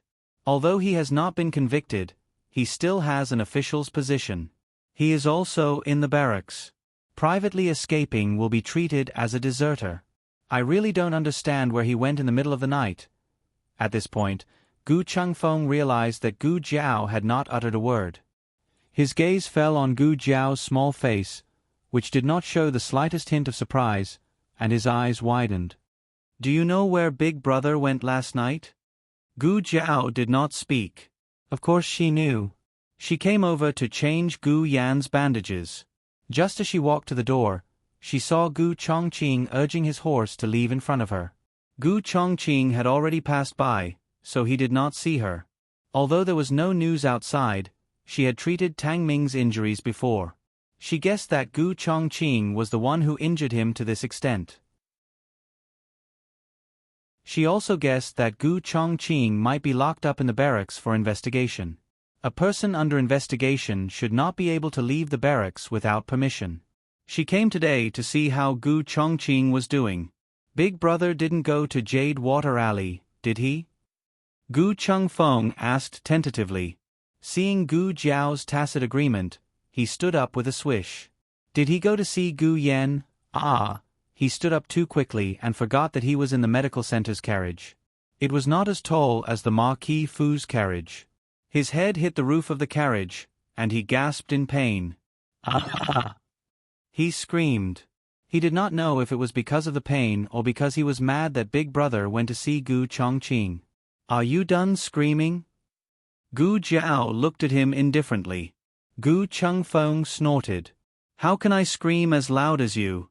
A certain someone has already forgotten about grabbing my ear and screaming crazily the whole way after sobering up." Gu Chengfeng sat down again. After venting his emotions, he was only left with confusion and dejection. "You should know that Big Brother is locked up, right? Big Brother escaped from prison last night. His nature is equivalent to desertion and should be executed, not to mention that he killed someone." Gu Jiao frowned. "He killed someone?" Gu Chengfeng lowered his head and said sadly, "He killed 2 soldiers guarding him.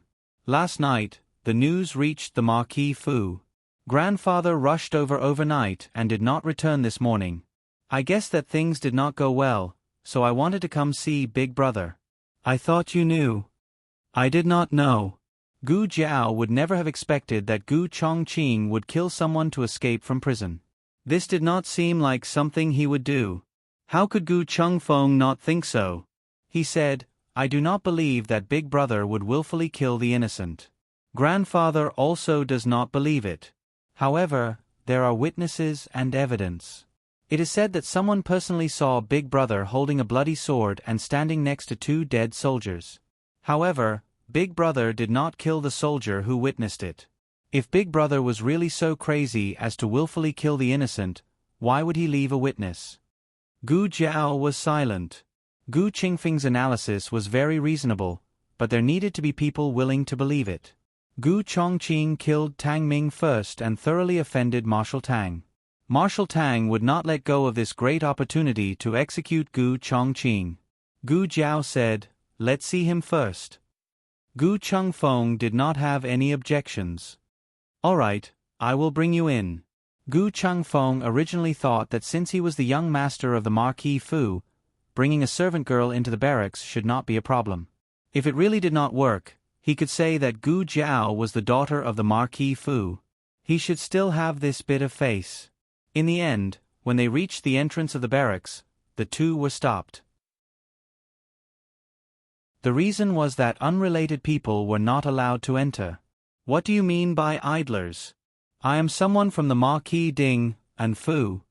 Gu Chengfeng was angry. However, the soldiers did not allow them to pass. This is the order of the world's great marshal. We cannot do anything about it.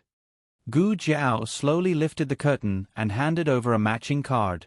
Here to deliver medicine. She pointed at Gu Chengfeng.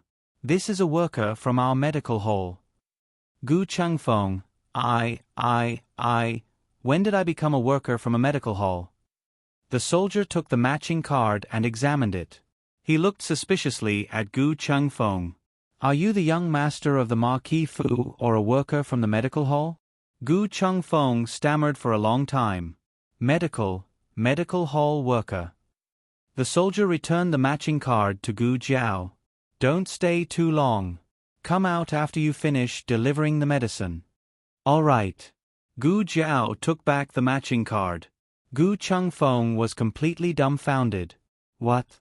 These days, the title of the Marquis Fu's young master was not as useful as a worker from a medical hall?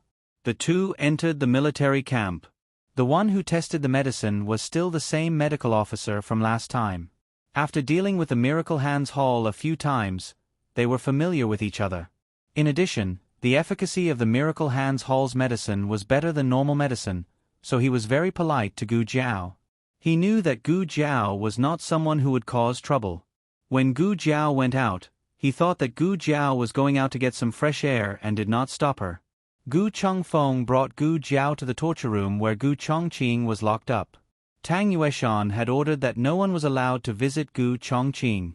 However, the two were lucky today. The guard recognized Gu Jiao. Miss Gu, you know? Gu Chengfeng was shocked. We met once. Once, Gu Jiao came to the military camp to deliver medicine. Coincidentally, a soldier had fallen to the ground with abdominal pain. She treated him and did not charge him. Gu Jiao said, I'll go in and see him. I'll be out in a while. Then, okay. Miss Gu, hurry up. My partner will come later. If he finds out that I let you go, he'll be in trouble. Okay. Gu Jiao nodded. The guard sneakily opened the door for Gu Jiao. Go ahead, Miss Gu. Gu Chengfeng thought to himself. The two of them entered the torture room. Gu Chongqing was alone with his back against the wall. He sat on a straw mat that emitted a moldy smell. The door of the torture room was opened and the glaring light shone in, but he did not even lift his eyelids. Brother. When he heard Gu Jiao's voice, he turned his head with a sullen face. When he saw that Gu Jiao was there too, his face turned colder. What are you doing here? It had only been a few days since they last met, but Gu Chongqing looked so haggard that he seemed to be a different person. His cheeks were stained with blood, his lips were chapped, and his eyes were lifeless. Stubble had also grown around his lips. The faint green circles made Gu Chengfeng's heart ache. You shouldn't have come. Hurry up and go back. Gu Chongqing forced himself to suppress the tumultuous emotions in his heart. He coldly turned his face away, not looking at Gu Jiao and Gu Chengfeng. The two of them naturally would not leave. Since they were already here, they had to get to the bottom of it. Gu Jiao knelt down on one knee beside him. She put the small basket on the ground and took out a water bag from it for him. I'm not thirsty, Gu Chongqing said. Gu Jiao put the water bag on the straw mat beside him. Why did you suddenly go and see Gu Yen? Who led you there? She asked so directly that even Gu Chongqing was stunned. Gu Jiao said, It's fine if you don't tell me. I'll investigate it myself. Gu Chongqing's heart tightened. He said, Don't investigate it. Don't get involved. Gu Jiao looked at him and said, Then tell me. Gu Chongqing hesitated for a long time. He closed his eyes and said slowly, It's Fei Shuang. Cough. Gu Chengfeng choked. Fei Shuang? Gu Chongqing said, That's right. I fought with him. I recognized the mask he wore and the hidden weapon he used. Gu Chengfeng refuted, It can't be him. How do you know it's not him? Gu Chongqing said. He suddenly realized something was not right. You know Fei Shuang? It was not strange that Gu Jiao knew. Gu Jiao had fought with Fei Shuang before. It was Gu Chongqing who told her that the person was Fei Shuang. However, Gu Changfeng was always in the academy or the house of Ho. How could he know about the people in the Zhonghu? I heard it from her. Gu Changfeng decisively pushed the blame to Gu Jiao. At this point, Gu Chongqing realized that the two of them came together. Earlier in the house of Ho, Gu Jiao learned how to read from Gu Changfeng, although it was actually blackmail. However, Gu Chongqing did not know that. Did his sister like her second brother more? Gu Changfeng said, "Big brother, believe me. It's not Fei Shuang." Gu Chongqing said, "How can you be sure?" "It's still her." Gu Changfeng continued to push the blame to Gu Jiao. "She said that she met Fei Shuang last night. She told me on the way here." Gu Jiao. How could he push the blame to her again and again? Gu Chongqing frowned and looked at Gu Jiao. "Fei Shuang came to find trouble with you again?" Gu Jiao's expression did not change. "No, it was just a coincidence. He was drunk. He was dead drunk." Gu Chengfeng's mouth twitched. "The person who fought with me last night did not have the smell of alcohol." Gu Chongqing thought about it carefully. The other party's movements did not seem like it. The reason why he recognized Fei Shuang was mainly because of the mask and the hidden weapons on the ground. Gu Changfeng asked, "So big brother, you broke out of prison to kill Fei Shuang?" Gu Chongqing shook his head. "No, he told me that someone wanted to kill me. If he couldn't kill me, he would kill Yan. Only then would he be able to vent the hatred in his heart." Gu Chengfeng's heart ached. Did he break out of prison because he was worried about Gu Yan? Was Gu Yan that important? Who was the one who said that he did not recognize Gu Yan back then? But look at what he did now. For Gu Yan, he was willing to give up his life. Did he not know the consequences of rushing out like that? Or, did he not see that this was a trap set for him? No, how could he not see it? But he was not willing to take the risk. Gu Chengfeng's chest felt like it was suffocating a ball of fire. It burned his internal organs until they were in pain. He turned his head and ran out with red eyes.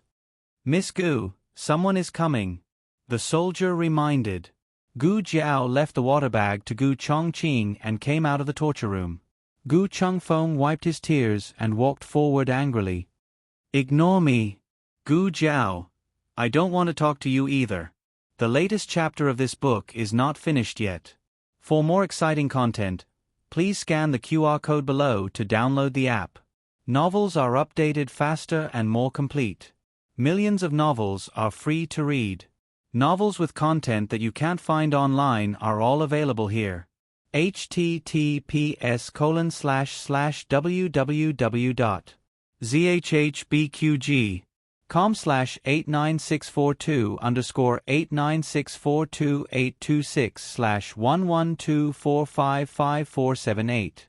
HTML Genius memorized this website's address in 1 second. www.zhbqg.com Biku Gu mobile reading website, m. zhbqg.com.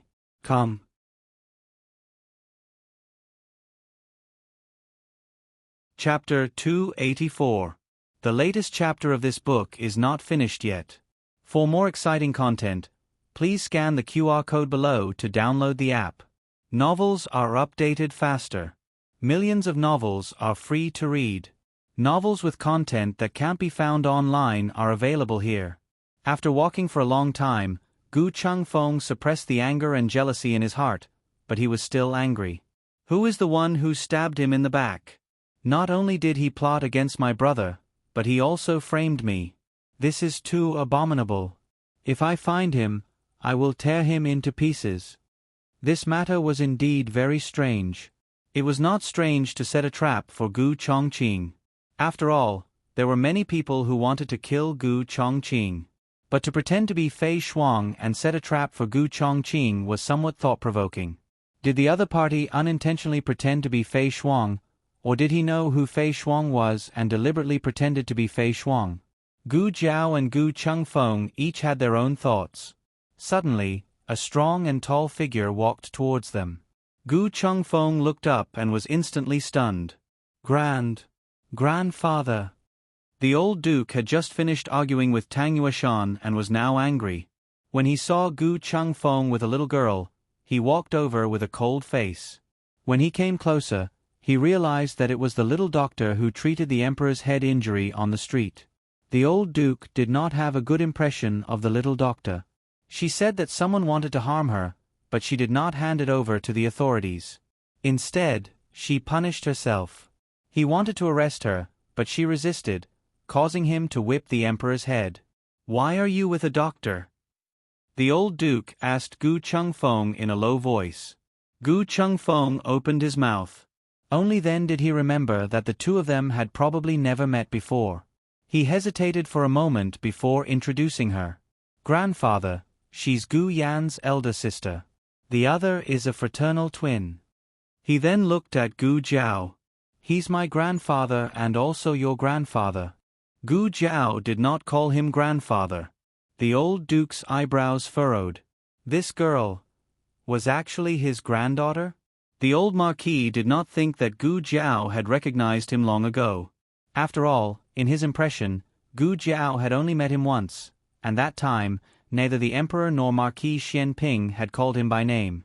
But, since Gu Chengfeng had already introduced him, could it be that she didn't even know how to call him grandfather? After all, the old marquis didn't care about this granddaughter of his. He didn't have any expectations, so there wasn't much disappointment. If she didn't call him that, then so be it. He didn't care. "What are you doing in the barracks?" Old Marquis asked. "To deliver the medicine," Gu Jiao said.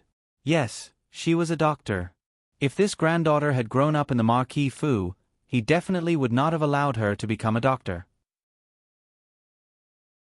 The old marquis was deeply troubled by Gu Chongqing's matter and did not have much time to spend on a granddaughter who was not even close to him. He said to Gu Chengfeng, "Who allowed you to come to the barracks? Without my orders, you are not allowed to come to the barracks again." "But..." "No buts."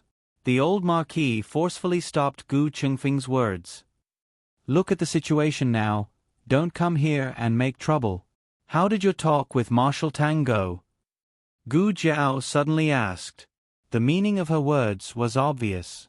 She knew about Gu Chongqing's situation, and she cared about it. The old marquis had always thought that this granddaughter of his had no contact with the marquis's estate, but now it seemed that this was not the case. She appeared with Gu Chongqing and came to the barracks to deliver medicine on the day of Gu Chongqing's accident. No matter how he looked at it, it was not a coincidence. Naturally, the old marquis would not stop her from interacting with her half-brothers, but the consequences of this matter were too serious. Even he could not intervene, let alone a girl. "This is not something you should concern yourself with," he said in a low voice. "After delivering the medicine, hurry back." He did not have time to deal with a girl. He had to find a way to stop Tang Yueshan as soon as possible, otherwise Gu Chongqing would not be safe. "I'm at the Miracle Hall." Gu Jiao looked at his back and said, "If you need anything, come to me." Oh, what could a girl help with? She did not know the immensity of heaven and earth. The old marquis took Gu Chengfeng with him and left without looking back. Gu Jiao waited for the medical officer to finish examining the wound medicine and got into the carriage to leave. Perhaps it was because she slept too late last night. Gu Jiao fell asleep in the carriage. Then she had a dream. In the dream, the Gu family did not find the real murderer. Gu Chongqing was forced into a desperate situation. There were witnesses and material evidence. Tang Yueshan ordered Gu Chongqing to be punished by military law and beaten to death 3 days later. In order to prevent his brother from being executed, Gu Chongqing resolutely went to the barracks and revealed his identity. He said that he was Flying Frost, that he killed the soldiers, and that Gu Chongqing broke out of prison to catch him. As punishment for fighting with Tang Ming and cutting off one of his arms, Gu Chongqing was beaten 100 times and stripped of his official position. He was then released. But no one expected that on the night Gu Chongqing returned to the Marquis Manor, Tang Ming was killed. Tang Ming did not die earlier or later, but he was killed as soon as Gu Chongqing was released. If it was a coincidence, it was too much of a coincidence. Regardless of whether others believed it or not, Tang Yueshan did not believe it. He was certain that Gu Chongqing killed Tang Ming. Tang Yueshan, who had lost his mind, rushed into Marquis Ding An's manor and stabbed Gu Chongqing in the chest with a sword. Gu Jiao woke up with a start. Everything in the dream was clearly visible. Even the blood that flowed out of Gu Chongqing's heart seemed to still be warm, dripping onto her fingertips. The tragedy happened tonight. Afternoon, Tang Yueshan announced that Gu Chongqing would be beaten to death 3 days later. In the afternoon, Gu Chengfeng went to the barracks to walk into a trap. That night, Tang Ming was assassinated. It was easy to prevent the tragedy from happening. As long as Gu Chengfeng did not go to the barracks to take the blame, Gu Chongqing would not be released. Tang Ming's death could not be blamed on him. But there was a drawback to doing this. It was unknown whether the other party killed Tang Ming out of a personal grudge or to frame Gu Chongqing. If it was the former, then it was possible that he would still go to kill Tang Ming tonight. If it was the latter, if Gu Chongqing did not come out, the murderer would not take action. If they did not take action, how could she catch the murderer? Xiao Sanzi, wait. Go back to the barracks. Oh. Gu Jiao returned to the barracks and met with Gu Chongqing again. Did you tell them that the murderer might be Fei Shuang? Gu Chongqing shook his head. Not yet. It was useless even if he said it. Without any evidence, anyone would think that he was making it up. Then did they guess it? Gu Jiao asked again. Gu Chongqing thought about it and shook his head again. They did not fight with Fei Shuang. Just a few hidden weapons should not be enough to determine that someone was here, and it was Fei Shuang. Just as Gu Jiao guessed, the other party did not leave enough evidence. It was not to frame Fei Shuang, but to force Fei Shuang to come out herself. It seemed that the other party knew about the relationship between Fei Shuang and Gu Chongqing, and was sure that Fei Shuang would take the blame for Gu Chongqing. The other party's goal was not to kill Fei Shuang, but to make Gu Chongqing walk out of the barracks. Then, they would kill Tang Ming and frame Gu Chongqing. But Gu Chongqing had escaped from prison last night, so why didn't the murderer kill Tang Ming last night? If that was the case, wouldn't they have been able to frame him long ago? Gu Jiao touched her chin. Could it be that it was inconvenient for the murderer to take action last night? No matter what, Gu Chongqing had to leave the barracks today and lure the murderer to kill Tang Ming according to the original plan. In principle, he could do it tomorrow or the day after, but since the murderer seemed to be in an inconvenient situation last night, Gu Jiao was worried that it would be inconvenient for him to do it tomorrow or the day after. Seriously, he was not even professional when he was a murderer. Afternoon, the events in Gu Jiao's dream happened. Tang Yueshan really did convict Gu Chongqing and announced that he would be flogged to death in the barracks 3 days later. Some people fought for Gu Chongqing, while others were extremely cold. The atmosphere in the Gu clan army was extremely cold. They all thought that Gu Chongqing had taught Tang Ming a lesson to stand up for them. But now, Gu Chongqing was going to be executed for them. Boss, if he really dares to flog Commandant Gu to death, let's rebel. Yes, rebel. I've long disliked Tang Yueshan and his nephew. If I continue to work under them, I might as well cut off my balls. The Gu clan army was filled with righteous indignation. This was a scene that Gu Jiao did not see in her dream.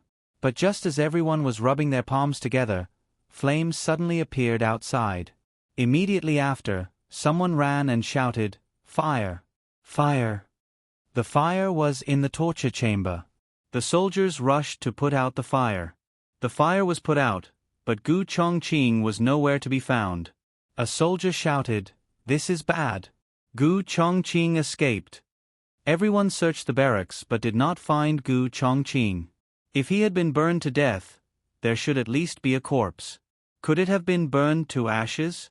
When Deputy General Hu learned of this, he immediately reported it to Tang Yueshan. Tang Yueshan was furious. "What are you all doing?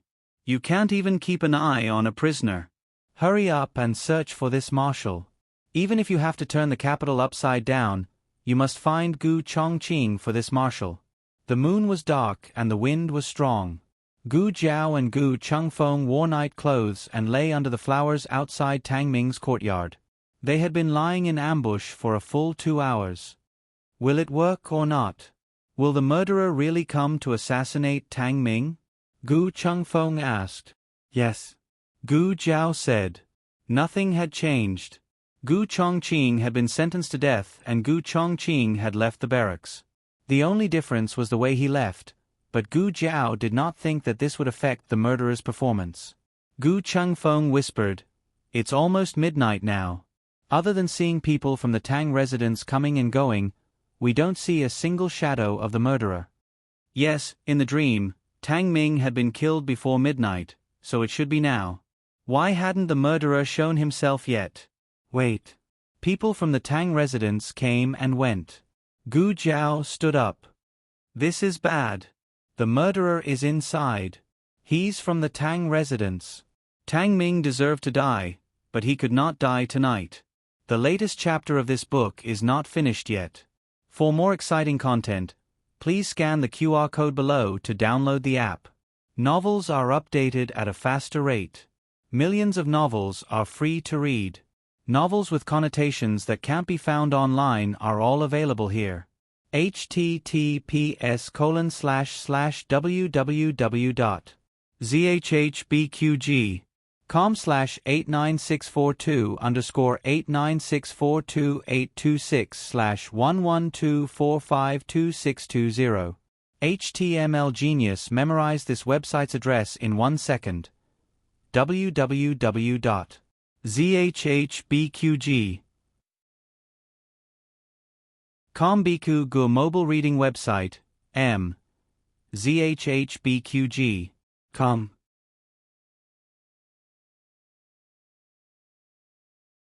Chapter 285.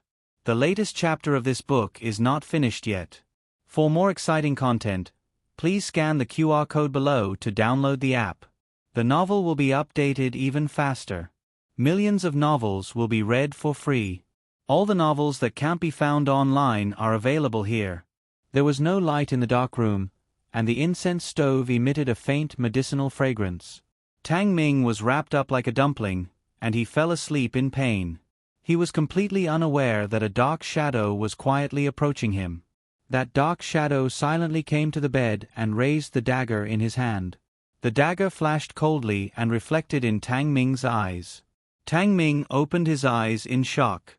Who is it?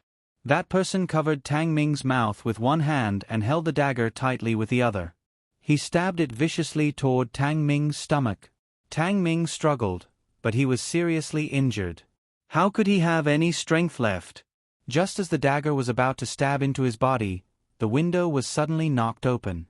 A dart flew in and hit that person's wrist. That person's wrist was cut. In great pain, his fingers loosened, and the dagger fell to the ground. That person saw that the situation was not good and turned to run. Just as he pulled open the door, Gu Jiao blocked the door. He looked in horror at the black-clothed masked man who had appeared out of thin air. He turned and ran toward the window. Gu Chengfeng jumped in through the window again. He had nowhere to run. His body trembled. In a flash, he suddenly bent down, grabbed the dagger on the ground with his uninjured left hand, and slashed toward his own neck. Ha, you want to kill yourself? It's not that easy. Gu Chengfeng threw another dart and deflected the dagger in his hand. Gu Chengfeng walked to the wall and pulled out his own darts one by one. He then came to the bed and hit Tang Ming's mute acupoint under his terrified gaze. Listen carefully. Who is it that wants to kill you? Gu Chengfeng had seen Tang Ming before. At that time, Tang Ming was still insufferably arrogant. But now, he didn't have any arrogance at all. He was extremely terrified. Gu Chengfeng didn't bother with Tang Ming anymore. Instead, he slowly looked at the person who was captured alive. This person's attire was no different from the manservant of the Tang residence. When Gu Jiao had injured Tang Mingji, she had seen this person before. He was one of Tang Ming's servants. His name was Gu Jiao, but she wasn't sure. Gu Chengfeng kicked him to kneel on the ground. "Who sent you? Who are you?" the servant asked. "Oh, you still have the guts to ask who they are when you're about to die?" That was true. If he didn't have enough guts, he wouldn't have been able to murder Tang Ming. Gu Chengfeng cleared his throat and crossed his arms. He looked down at him and said, "We are the secret guards sent by the marshal to secretly protect young master." "Young master?" The servant smiled. "Master never calls him young master. He always asks us to call him young master." Each manor had their own custom and address. For example, Ding and manor was addressed as young master, causing Gu Chengfeng to use this when he opened his mouth. The corner of Gu Chengfeng's mouth twitched. Did it collapse so quickly?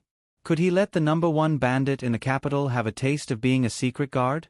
The servant said sarcastically, "No matter what you ask, the answer is always the same. If you want to kill me or cut me up, it's up to you. If I spit out half a word, then you have the ability." Gu Chengfeng's teeth ached. This was his father's first interrogation, yet he encountered such a hard nut to crack. "Can't you be a bit more reasonable?" Gu Jiao did not say anything. She walked directly in front of the servant and waved her hand. A syringe fell from her sleeve and stabbed into the other party's shoulder. "What is this?" Gu Chengfeng asked with wide eyes. "A hallucinogen," Gu Jiao said. There was something else added inside. It was something that the organizations in her previous life used to train agents or interrogate opponents. However, it was not effective on everyone. Some people's hallucinations were too strong and would not be able to communicate with the outside world. Like this, they would not be able to get anything out of them. However, the servant in front of her did not seem to have it that serious. His eyes became blurry, but he could still hear the voices of the two people. "Who told you to come?" Gu Jiao asked. Old master," the servant said with a dazed expression. Then, he began to laugh foolishly. "It's that effective." Gu Chengfeng's phoenix eyes widened. Striking while the iron was hot, he asked, "Which old master?" The servant said, Old master." Who else could be called Old Yuan by the servant of the Tang Manor? Gu Chengfeng was stunned. Wasn't this Tang Ming old Master Tang's biological son? How could a father lay his hands on his own son? Gu Chengfeng had deeply experienced his own father's bias. However, no matter how biased Marquis Gu was, he would never have any ill intentions towards his own son. As the saying went, even a vicious tiger would not eat its cubs. Was old Master Tang crazy? He went to look at Tang Ming on the bed and saw that he had fainted at some point. He probably did not hear the servant's words. Gu Jiao's reaction was calmer than Gu Chengfeng's. After all, she was someone who had died once, and her parents in her previous life were people who could push her to hell. She walked over and picked up the dagger on the ground. Gu Chengfeng was still in disbelief. "Did he make a mistake? Or is there something wrong with your medicine?" Gu Jiao said, "There's nothing wrong with my medicine." He probably didn't make a mistake either. How could he make a mistake about this kind of thing? He was a servant in the manor. Old Master Tang was paralyzed in bed. He and Old Master Tang would definitely meet in Old Master Tang's room. Gu Chengfeng had exposed the truth with just the word, young master. It was clear that he was not someone who was easy to fool. Gu Chengfeng was confused. But why would Old Master Tang want to kill his own son? Who knows? Gu Jiao was not interested in the Tang family's internal strife. She was only concerned about where this dagger had come from. She remembered that in her dream, this was Gu Chongqing's dagger. "Does this dagger look familiar to you?" She handed the dagger to Gu Chengfeng. Gu Chengfeng took it and looked at it carefully. Isn't this my eldest brother's dagger? Why is it here? Was he planning to use this dagger to assassinate Tang Ming? It was too scary. His eldest brother wasn't in the military camp, and his eldest brother's dagger had appeared at the crime scene. No matter how he looked at it, his eldest brother would never be able to clear his name. "Who gave it to you?" he asked the servant. The servant muttered. Old master, Gu Jiao said, does your eldest brother often carry it with him? Gu Chengfeng shook his head. Not really. This dagger was given to him by grandfather on his 12th birthday. Eldest brother treasures it very much and has always kept it in his study. He rarely uses it. Third brother and I would occasionally borrow it to play with. How do you remember that it was 12? Gu Jiao was purely curious. Because there is a birthday banquet at 12. Gu Chengfeng said. In Zhao country, not every birthday was celebrated grandly. Other than 1 year old, the next big birthday was 12 years old. The third was when women turned 15 and men turned 20. Gu Jiao made an O sound. The original owner of the body had not yet turned 12, so she did not remember this custom. Gu Jiao said, Old Master Tang has been paralyzed for many years. How did he get this dagger? It was not strange for him to be able to order a servant around, but to reach into Marquis Ding and Fu, he probably did not have the ability. You mean that there is someone else behind this? Gu Chengfeng frowned. Old Master Tang wanted to kill Tang Ming. Gu Chengfeng could not guess his motive, but someone was working with Old Master Tang to frame Gu Chongqing. This goal was very clear. Someone was deliberately trying to sow discord between Marquis Ding and Fu and the Marshal's Fu. Marquis Ding and Fu was the Emperor's left arm, and the Marshal's Fu was Empress Dowager Zhuang's right arm. In other words, someone wanted to see the Emperor and Empress Dowager kill each other. Gu Jiao found Tang Ming's dagger in the room and placed it in the servant's hand. Let's go. Gu Chengfeng looked at the servant and said, We're leaving just like this? What about him? Gu Jiao put away Gu Chongqing's dagger. The effects of the medicine will last for another 2 to 4 hours. Let Tang Yueshan find out for himself. Gu Chengfeng thought it was feasible and planned to leave with Gu Jiao. However, as soon as he opened the door, he quickly closed it again. He nervously said in a small voice, Someone is coming. Gu Jiao looked around. Go to the wardrobe. Tang Ming's wardrobe was large enough that it was not a problem for the two of them to squat in. The wardrobe had a pattern of openings. The two of them could see the situation inside the room from behind the openings. The person who came was Lady Tang. At this time, it was very late. However, her son was seriously injured. As a mother, she could not sleep at night. It was normal for her to be unable to resist coming over to take a look. As soon as she entered the room, she saw a servant kneeling on the ground with a dazed expression. He was holding a dagger in his hand and was mumbling something that she did not know. Her expression changed. Her first reaction was to throw herself to the side of the bed to see if Tang Ming was okay. Tang Ming had already fainted and could not respond to her. However, Tang Yueshan, who had just returned to the mansion, heard her call and quickly rushed over.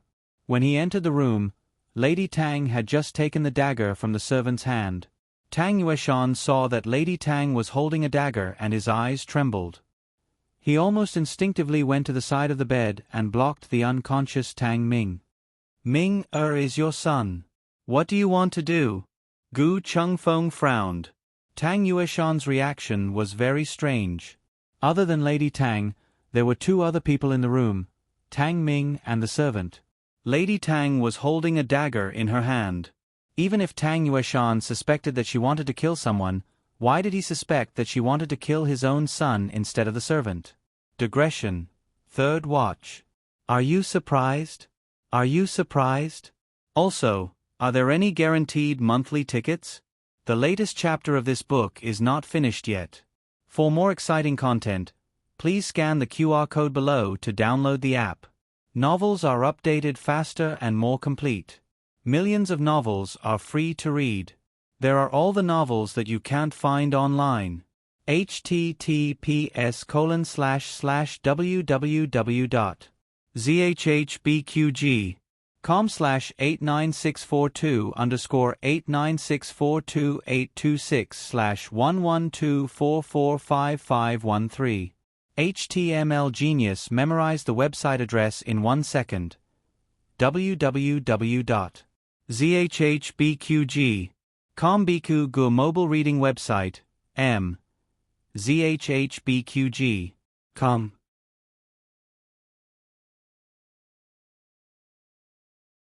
Chapter 286. The latest chapter of this book is not finished yet. For more exciting content, please scan the QR code below to download the app.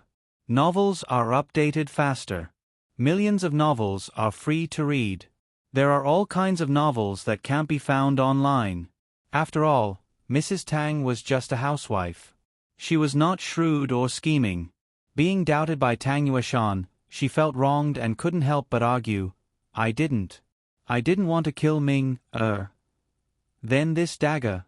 Tang Yueshan's eyes fell on the gleaming dagger in Mrs. Tang's hand and suddenly realized something. He abruptly looked at the servant kneeling on the ground and kicked him. Bastard! Are you going to kill Ming, The servant was already unconscious. He fell to the ground and spat out a mouthful of blood. He just smiled foolishly and said, Kill. Haha. I killed the young master. The servant was the son of a servant in the mansion. Tang Ming asked him to serve him. He didn't expect that he would raise such a scourge. Who ordered you to kill the young master? Tang Yueshan said coldly. The medicine injected by Gu Jiao was still in effect. His consciousness was very weak. Basically, he would answer whatever was asked. He said blankly, Old master. Although Gu Changfeng had already expected this result, he felt different when he heard it again. He wanted to know what Gu Jiao was thinking. He turned to look at Gu Jiao. Gu Jiao's face was as calm as water. Does this girl even have a heart? Was she a living person? After Gu Changfeng was done cursing in his mind, he focused his attention on Tang Yueshan and the others. The door was wide open. The moonlight and the candlelight came in together and lit up the room. After hearing the words Old Master, Tang Yueshan and Mrs. Tang's faces changed. Tang Yueshan was shocked and angry. Mrs. Tang was also surprised. There was a trace of anger, but it was soon covered by great sadness and guilt. Her body went limp and the dagger in her hand fell to the ground with a loud clang. The next second, she covered her face and knelt on the ground, sobbing painfully. He knows everything. Her whole body was trembling, and tears flowed out from between her fingers. Her suppressed voice hid endless pain. Tang Yueshan, who was in a state of great shock and anger, was stunned when he heard her cry. He suppressed the anger in his heart and slowly walked in front of Lady Tang. He knelt down on one knee, and his expression softened. When Gu Changfeng saw this, he vaguely felt that something was strange. However, he had never experienced this kind of thing and had not heard much about it, so he did not react for the time being. Gu Jiao more or less understood. Tang Yueshan reached out his hand and hesitated for a moment. In the end, he put it down and gently patted her shoulder. Don't cry. Madame Tang cried even louder. She seemed to be crying out all the grievances she had suffered in her life. It's my fault. It's my fault. I don't have the face to live in this world. It's all my fault. Gu Changfeng asked Gu Jiao with his eyes. What's going on? Gu Jiao. See for yourself. Gu Changfeng. Fine, I'll look by myself. Petty. Madame Tang cried her heart out. She was heartbroken. Tang Yueshan showed a rare look of helplessness. He did not know how to comfort her. After a long while, he squeezed out a few words. It's not your fault. Madame Tang cried breathlessly. How is it not my fault? I shouldn't have. Shouldn't have what? Even on such a night, in such a scene where the scars were exposed, she still found it difficult to talk about what happened in the past. She married into the Tang family at the age of 16 and became a living widow at the age of 17. In the first year of their marriage, they had a period of enviable days. However, things did not go as she wished. Her husband fell off a horse and became paralyzed. 1 day or 2 was not a big deal, but 1 year, 2 years. She was a living person. She also needed to be comforted. She could not bear the loneliness. Tang Yueshan was more thick-skinned than she was. There were some things he could say. He sighed and said, "How can I blame you for what happened in the past? I forced you to do it." It was a long story. Once on the way home, he accidentally bumped into his eldest sister-in-law and a man watching an opera together. The two were acting intimately. It was obvious that something was wrong. At that time, he was also young and impetuous. He happened to be drinking with his colleagues. His mind was not so clear. He rushed over and beat the man. Then, he asked his eldest sister-in-law why she betrayed his brother.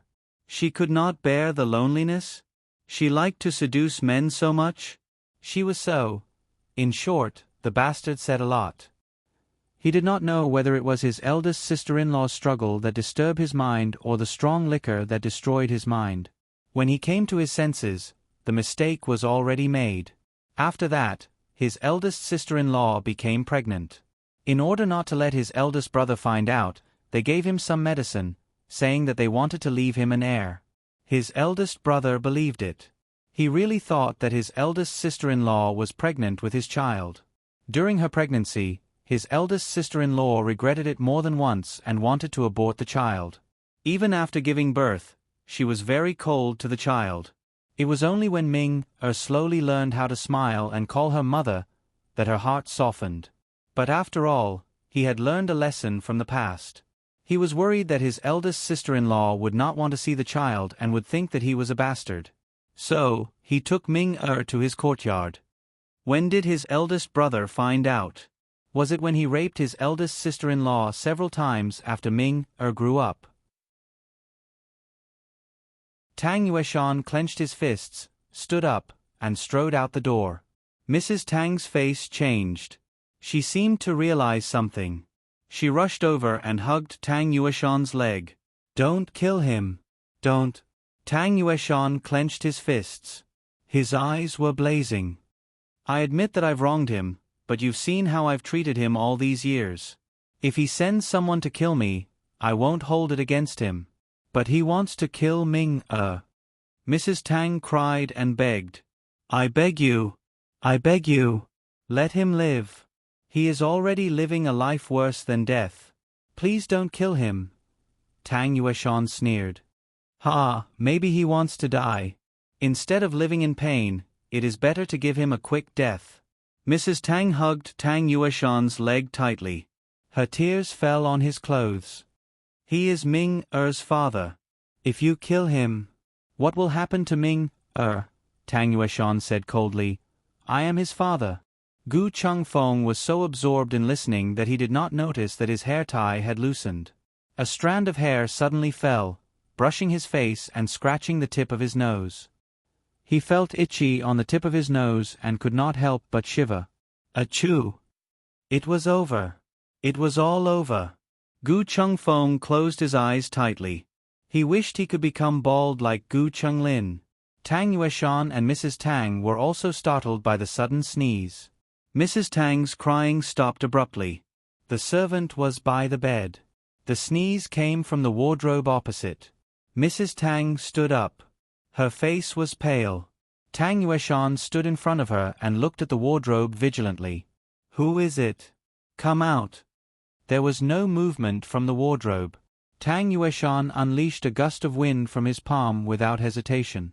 His powerful inner force swept toward the wardrobe like a raging wave. The moment the wardrobe door was smashed into pieces, several darts flew out at high speed. Using the cover of the darts, Gu Chengfeng pulled Gu Jiao out of the cupboard in a flash. He flashed out of the room. Tang Yueshan was slow to dodge the darts, but he still chased after them quickly. Although he was fast, he recognized that one of the men in black was the assassin who killed Ming-er that night. Tang Yueshan gritted his teeth. Well, I was looking for you. How dare you come into my room? If I don't catch you today, I will have wasted half my life on the battlefield." Tang Yueshan chased after them with the masters in his residence. Gu Chengfeng's lightness skill was not bad, but the masters in his residence were not weak either, especially when they brought archers.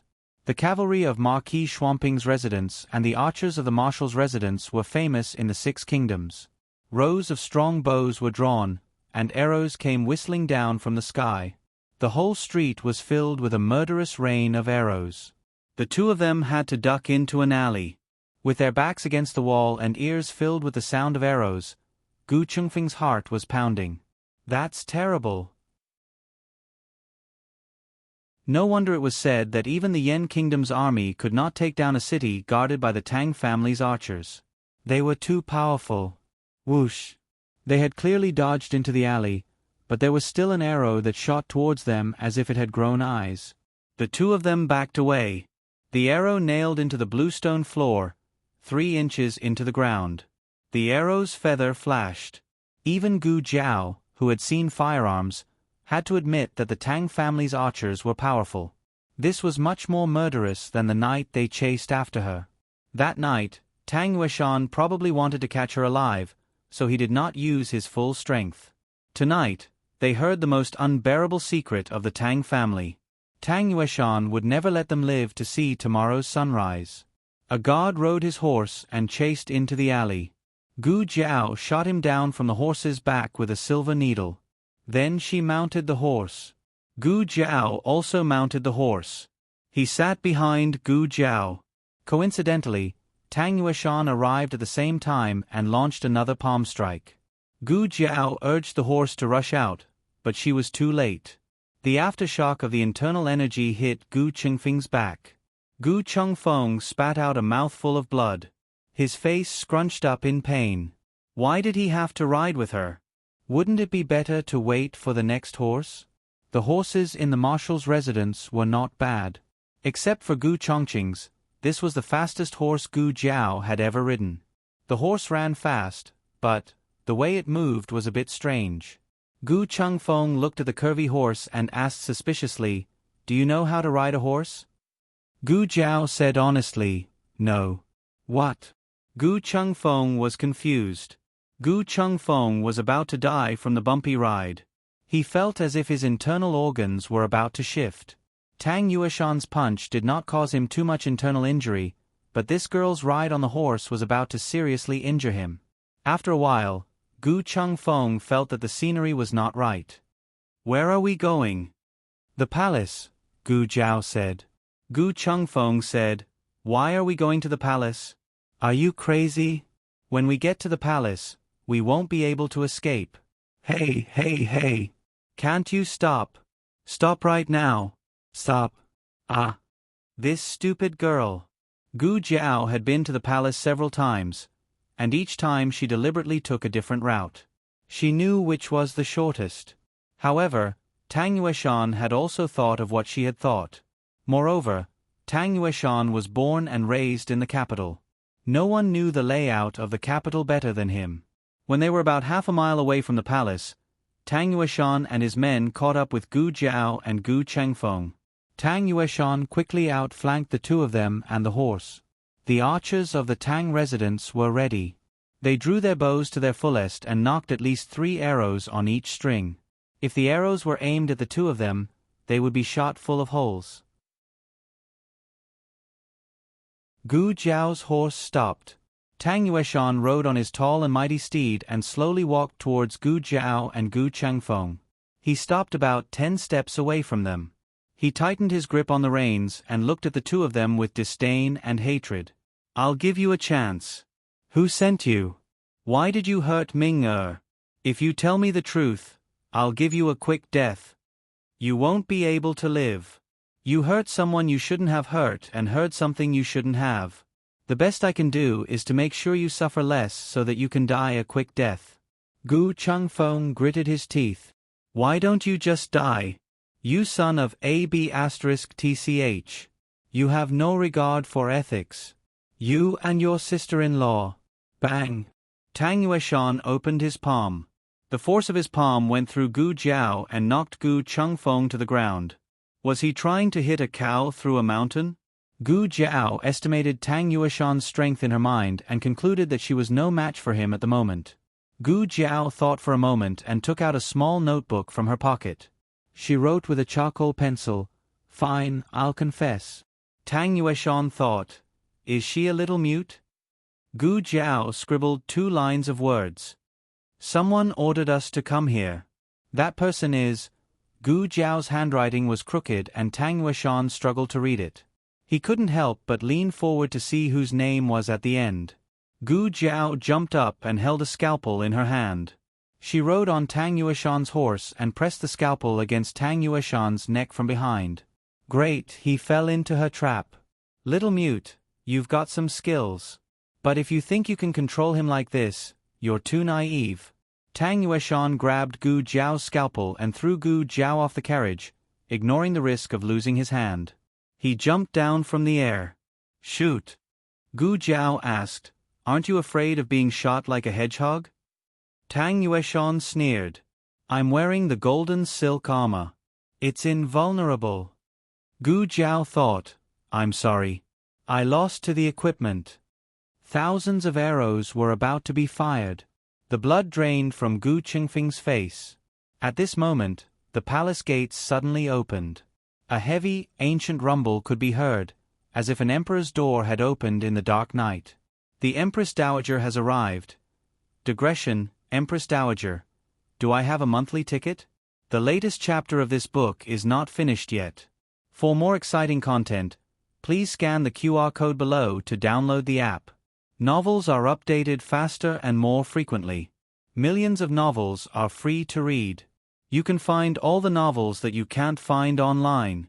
https://www.zhbqg.com/89642_896428226/112429243. HTML Genius memorized the website address in 1 second. www.zhbqg.com Bikuj mobile reading website.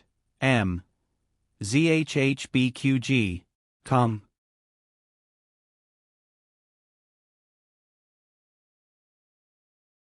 Chapter 287. The latest chapter of this book is not finished yet. For more exciting content, please scan the QR code below to download the app. Novels are updated faster. Millions of novels are free to read. There are all kinds of novels that can't be found on the internet. Why did the Empress Dowager leave the palace at this hour? Tang Yueshan had good hearing, but he doubted that he had heard it wrong. He glanced at the palace gate and saw the Empress Dowager's golden phoenix carriage dazzling in the dark night. All of you stop, he shouted. The archers hurriedly withdrew their bows. Tang Yueshan was not afraid that Gu Jiao would run away. If she dared to run, she would be offending the Empress Dowager and he would shoot her into a hedgehog. Tang Yueshan lifted his clothes and knelt in the direction of the Empress Dowager. As soon as he knelt, the guards and archers around him knelt as well. Gu Jiao came to Gu Qingfeng's side and knelt on one knee. She looked at Gu Changfeng, who was lying on the ground, and pinched his wrist. She put 3 fingers on his pulse. Gu Changfeng was in pain all over, but it was not a serious internal injury. Hitting a cow through a mountain had certain limitations and was not very powerful. However, Gu Changfeng was a little stunned and could not move at all. 8 strong eunuchs, all of whom were masters of the imperial palace, carried the wide Empress Dowager made of Phoebe Jiannan wood. Their breathing was steady. The South Sea shark gauze hanging from the canopy of the Empress Dowager was priceless and priceless. The gauze on all sides was rusted with different forms of golden phoenixes. The night wind blew the gauze and the golden phoenixes sparkled as if they were about to fly out at any time.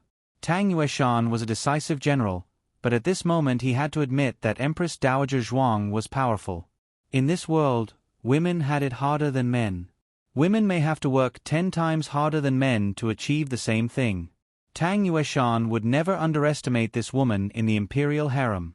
She could kill the former emperor, depose the former crown prince when he was childless, and still be the Empress Dowager when the new emperor was already an adult. How could she be weak? The Empress Dowager Zhuang stopped. She was closer than Tang Yueshan expected.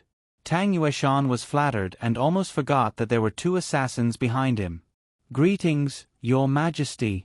Tang Yueshan knelt and bowed. Why did Your Majesty leave the palace so late at night? Generally, Empress Dowager Zhuang would not go out of the palace. After all, the rules of the royal family were there. Although Empress Dowager Zhuang did many things that were against the rules, Empress Dowager Zhuang also knew what was important. She would try her best to put her rebellious behavior on things that she had to do, such as holding court behind the curtain. Behind the mermaid veil, Empress Dowager Zhuang's long and majestic voice sounded, "Do I need to report to you what I do?" Tang Yueshan was slightly taken aback. These words could be said to be unreasonable. In any case, he was a favored official of the Empress Dowager. Why did he feel that the Empress Dowager spoke to him with a sense of alienation and coldness? But thinking of Empress Dowager Zhuang's temperament, Tang Yueshan didn't take it to heart. "I have overstepped. Please forgive me, Empress Dowager." He cupped his hands and bowed, waiting for Empress Dowager Zhuang to let him rise. However, Empress Dowager Zhuang didn't call him up. She just said lightly, "You brought so many people to make a scene at the palace gate. Why? Are you trying to rebel?" There was still a bit of distance from the palace gate. What's more, he brought the guards of his mansion, not the soldiers of the military camp. How could he rebel? Tang Yueshan reported, "Empress Dowager, an assassin broke into the marshal's mansion tonight. I came here to catch the assassin. I hope Empress Dowager can understand." Empress Dowager Zhuang coldly interrupted him, "Catch the assassin near the palace. You didn't come out to stop me. Are you going to break into the palace directly later?" It turned out that the Empress Dowager left the palace to stop him. After the Empress Dowager promoted him to be the marshal, the relationship between the Empress Dowager and the Emperor became more and more tense. At this juncture, he couldn't be allowed to make any mistakes. Tang Yueshan cupped his hands and said, "I was reckless. Please forgive me, Empress Dowager." Empress Dowager Zhuang said earnestly, "Tonight, it was I who found you. I naturally believe in your loyalty. But if His Majesty finds out, it won't be something that can be settled with just a few words. I just promoted you. Don't make trouble for me." Tang Yueshan kowtowed and said, "I know I'm wrong." Empress Dowager Zhuang said again, "Well, since they are assassins, just deal with them.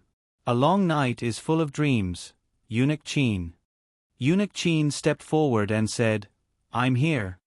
Empress Dowager Zhuang ordered, "Drag the two assassins into the forest and deal with them. Do it cleanly." "Yes." Eunuch Qin bowed and waved the horsetail whisk in his hand. He pointed to 4 bodyguards and said, "Come with me." The bodyguards followed Eunuch Qin. They passed by Tang Yueshan and came to Gu Jiao and Gu Chengfeng. Gu Chengfeng covered his chest that was about to explode and said with difficulty, "Wait. You can't kill us." What are you?" Eunuch Qin pinched a handkerchief and blocked Gu Chengfeng's mouth. Gu Chengfeng was dragged into the forest not far away. Gu Jiao was also taken there. There was the sound of swords being unsheathed in the forest. Cold light flashed. The 2 assassins didn't even have time to scream before their throats were slit. After a short while, the 2 guards who were in charge of the execution came to report. Their swords were still dripping with blood, and the blood was still steaming. Although the trail was broken, it was not necessarily a bad thing. They would not have the chance to reveal his secret in front of the Empress Dowager. "Do you have anything else?" Empress Dowager Zhuang asked. Tang Yueshan hurriedly said, "No, I'll take my leave." The assassins were dead. Now he could follow Gu Chongqing's trail without worry. In the forest, Gu Chengfeng saw Eunuch Qin take out 2 bottles and order 2 bodyguards to collect the chicken blood. Yes, he thought he was going to die.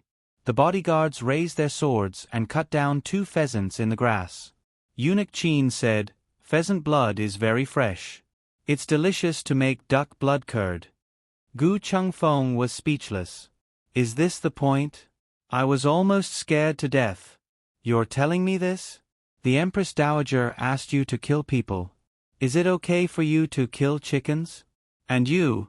He looked at Gu Jiao. "I'm about to pee my pants. Is it okay for you to be so calm?" Gu Chengfeng thought this was the biggest scare of the night. But what happened next made him kneel on the spot. Eunuch Qin took them to see the Empress Dowager. He thought that he could not hide the fact that he was the young master of the Marquis's family. The Empress Dowager and the Emperor were not on good terms. She would not let him go easily. As soon as he thought about it, he saw a small black shadow flash by. It was running towards the Empress Dowager's phoenix carriage. Gu Chengfeng's hair stood on end. You. Don't assassinate the Empress Dowager. You can't assassinate her. You'll be stabbed into a hedgehog. Gu Chengfeng was injured and could not move. He could not stop it. He saw a small black figure rush into the Empress Dowager's phoenix carriage. He covered his eyes and could not bear to watch. However, he did not hear the bodyguards draw their swords for a long time. Instead, he heard the little girl call, "Great Aunt." The voice was clear and sweet, with a bit of cleverness and surprise. Gu Chengfeng suspected that he was hallucinating. He dared to remove the hand covering his eyes and saw the girl sitting beside the majestic Empress Dowager behind the gauze curtain blown by the wind. The Empress Dowager was still sacred and unapproachable. But she raised her hand and took off Gu Jiao's mask. She held it in her hand and complained, "It's so ugly. Don't you know how to wear a nicer one?" "This one is nice." Gu Jiao said, "I like it." "Burn it." The Empress Dowager handed the peacock plume mask to Eunuch Qin. Eunuch Qin took it respectfully. It was not because it was ugly, but because Tang Yueshan saw it. It must be destroyed. Gu Jiao couldn't bear it. The Empress Dowager was not in a hurry to catch up with Gu Jiao. She looked at the dumbfounded Gu Chengfeng and asked, "Who is he?" Gu Chengfeng had been to the medical center and Bishui Alley. Unfortunately, he had never met the Empress Dowager.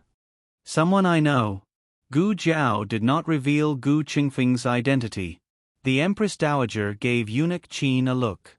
Eunuch Qin understood and came to Gu Chengfeng. He smiled and said, "Young hero, let me send you back." Gu Chengfeng came back to his senses and looked at Gu Jiao. Eunuch Qin smiled and said, "Nothing will happen to her." Gu Jiao only said that Gu Chengfeng was someone she knew. Eunuch Qin did not know the depth of their relationship.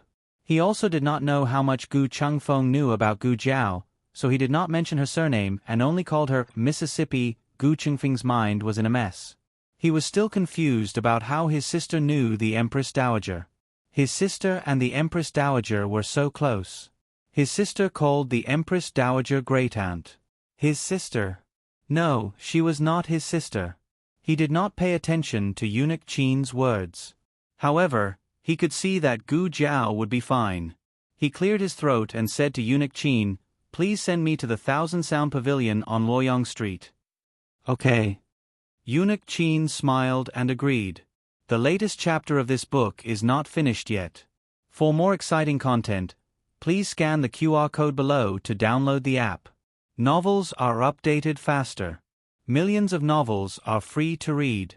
Novels with connotations that could not be found on the internet are available here. https://www.zhbqg.com/896428226/112425889. HTML Genius memorized the website address in 1 second. www.zhbqg.com Biku Pavilion Mobile Reading Website. zhbqg.com.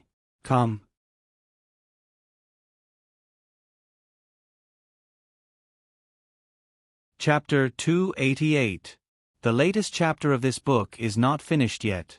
For more exciting content, please scan the QR code below to download the app. Novels are updated faster. Millions of novels are free to read. Novels with connotations that can't be found online are all available here. The people of the Tang family left. Gu Chengfeng also left under the escort of Eunuch Qin. Empress Dowager Zhuang took Gu Jiao back to Ranshou Palace. Gu Jiao was dressed in a small black dress. She crawled into cabinets and ran away, making her body dirty. Empress Dowager Zhuang took Gu Jiao to the bathing pool in Ranshou Palace to freshen up. Although she knew that Gu Jiao didn't like strangers to serve her, the pool was too big. There were some things that she hadn't used before. Empress Dowager Zhuang still arranged for 2 clever palace maids to serve her. It was Gu Jiao's first time soaking in the palace pool. It felt strange and fresh. The bright and spacious palace hall was surrounded by golden dragon pillars. The bathing pool was in the middle. There were gauze curtains on all sides. The scene inside was faintly discernible. Outside the gauze curtains, there were 4 candlesticks in the 4 corners. From top to bottom, the number of candlesticks increased with each floor. There was no fire inside the gauze curtains. Instead, the floor and the walls of the bathing pool were inlaid with very large luminous pearls. The pool was sprinkled with freshly picked petals. Each petal exuded a strong fragrance. Gu Jiao soaked her entire body under the petals. Only her small round head was exposed.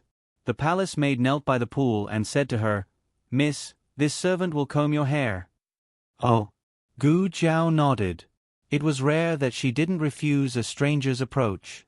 The palace maid took a wooden comb and dipped it in fragrant essential oil. She let down Gu Jiao's long hair that was coiled on top of her head. Her movements were very gentle, as if she didn't dare to break a single strand of Gu Jiao's hair. Gu Jiao closed her eyes in enjoyment. She didn't even comb her own hair so gently. The hair was combed until it was soft and shiny. Then the palace maid took out soap and washed Gu Jiao. This soap was not the ordinary soap on the market. It was added with a lot of spices. It was directly made into a smell that ordinary people couldn't afford. It was so comfortable that Gu Jiao almost fell asleep. By the time Gu Jiao finished bathing, it was already more than an hour later. She was so busy catching the murderer that the food she had for dinner had already been digested. Her stomach was rumbling with hunger. She came out wearing a light purple ice silk nightgown. This nightgown was not Empress Dowager Zhuang's nightgown. It was suitable for her age. Empress Dowager Zhuang watched her come out of the candlelight surrounded by palace maids. She was in a trance. "Great Aunt." Gu Jiao stepped forward. Empress Dowager Zhuang returned to her senses and pointed to the stool beside her. "Sit down and eat something." Gu Jiao happened to be hungry. Looking at the dazzling array of food on the table, he almost couldn't hold back his saliva. She blinked and sat down. "Great Aunt, how did you know I was hungry?" Empress Dowager Zhuang snorted. "Humph, is it hard to guess with your small belly?" Gu Jiao happily curved her lips. She picked up the chopsticks and ate a delicious meal. The imperial palace was very strict with eating. Usually, there were people who served the food. You could eat whatever you picked up and only eat a few bites of each dish. Empress Dowager Zhuang had strictly followed the rules for so many years. However, Gu Jiao was here, so she still removed the servants who served the meal. This was something that Gu Jiao didn't know. "Are you full?" Empress Dowager Zhuang asked Gu Jiao. Gu Jiao put down her chopsticks and burped. "I'm full." Empress Dowager Zhuang ordered a cup of hawthorn flower tea to aid digestion and calm the nerves. Gu Jiao held the flower tea and asked, "Great Aunt, why did you suddenly leave the palace?" Empress Dowager Zhuang snorted, "Can't I just stroll around?" Gu Jiao said, "Great Aunt, do you want to play cards?" Empress Dowager Zhuang's eyebrows jumped. "Nonsense. How could Aijia be going to play cards? Aijia obviously just came back from playing cards."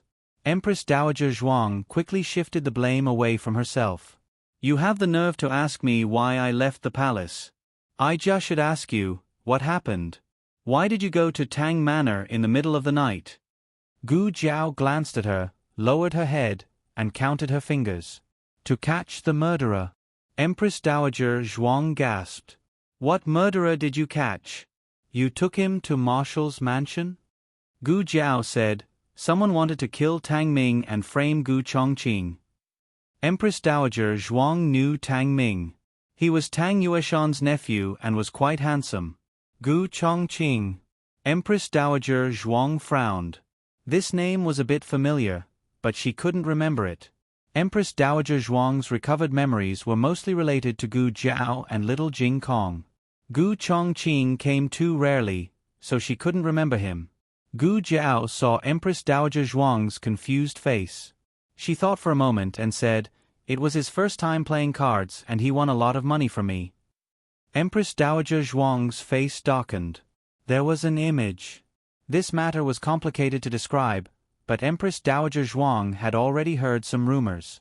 After all, the commotion at the military camp was so big. How could she not know that Tang Ming's arm had been chopped off by a military officer of Marquis Ding and manner? But she was the same as the other soldiers.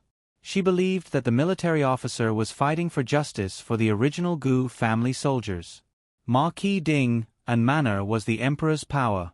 Naturally, she couldn't stand up for the other party. Moreover, the other party had indeed gone too far.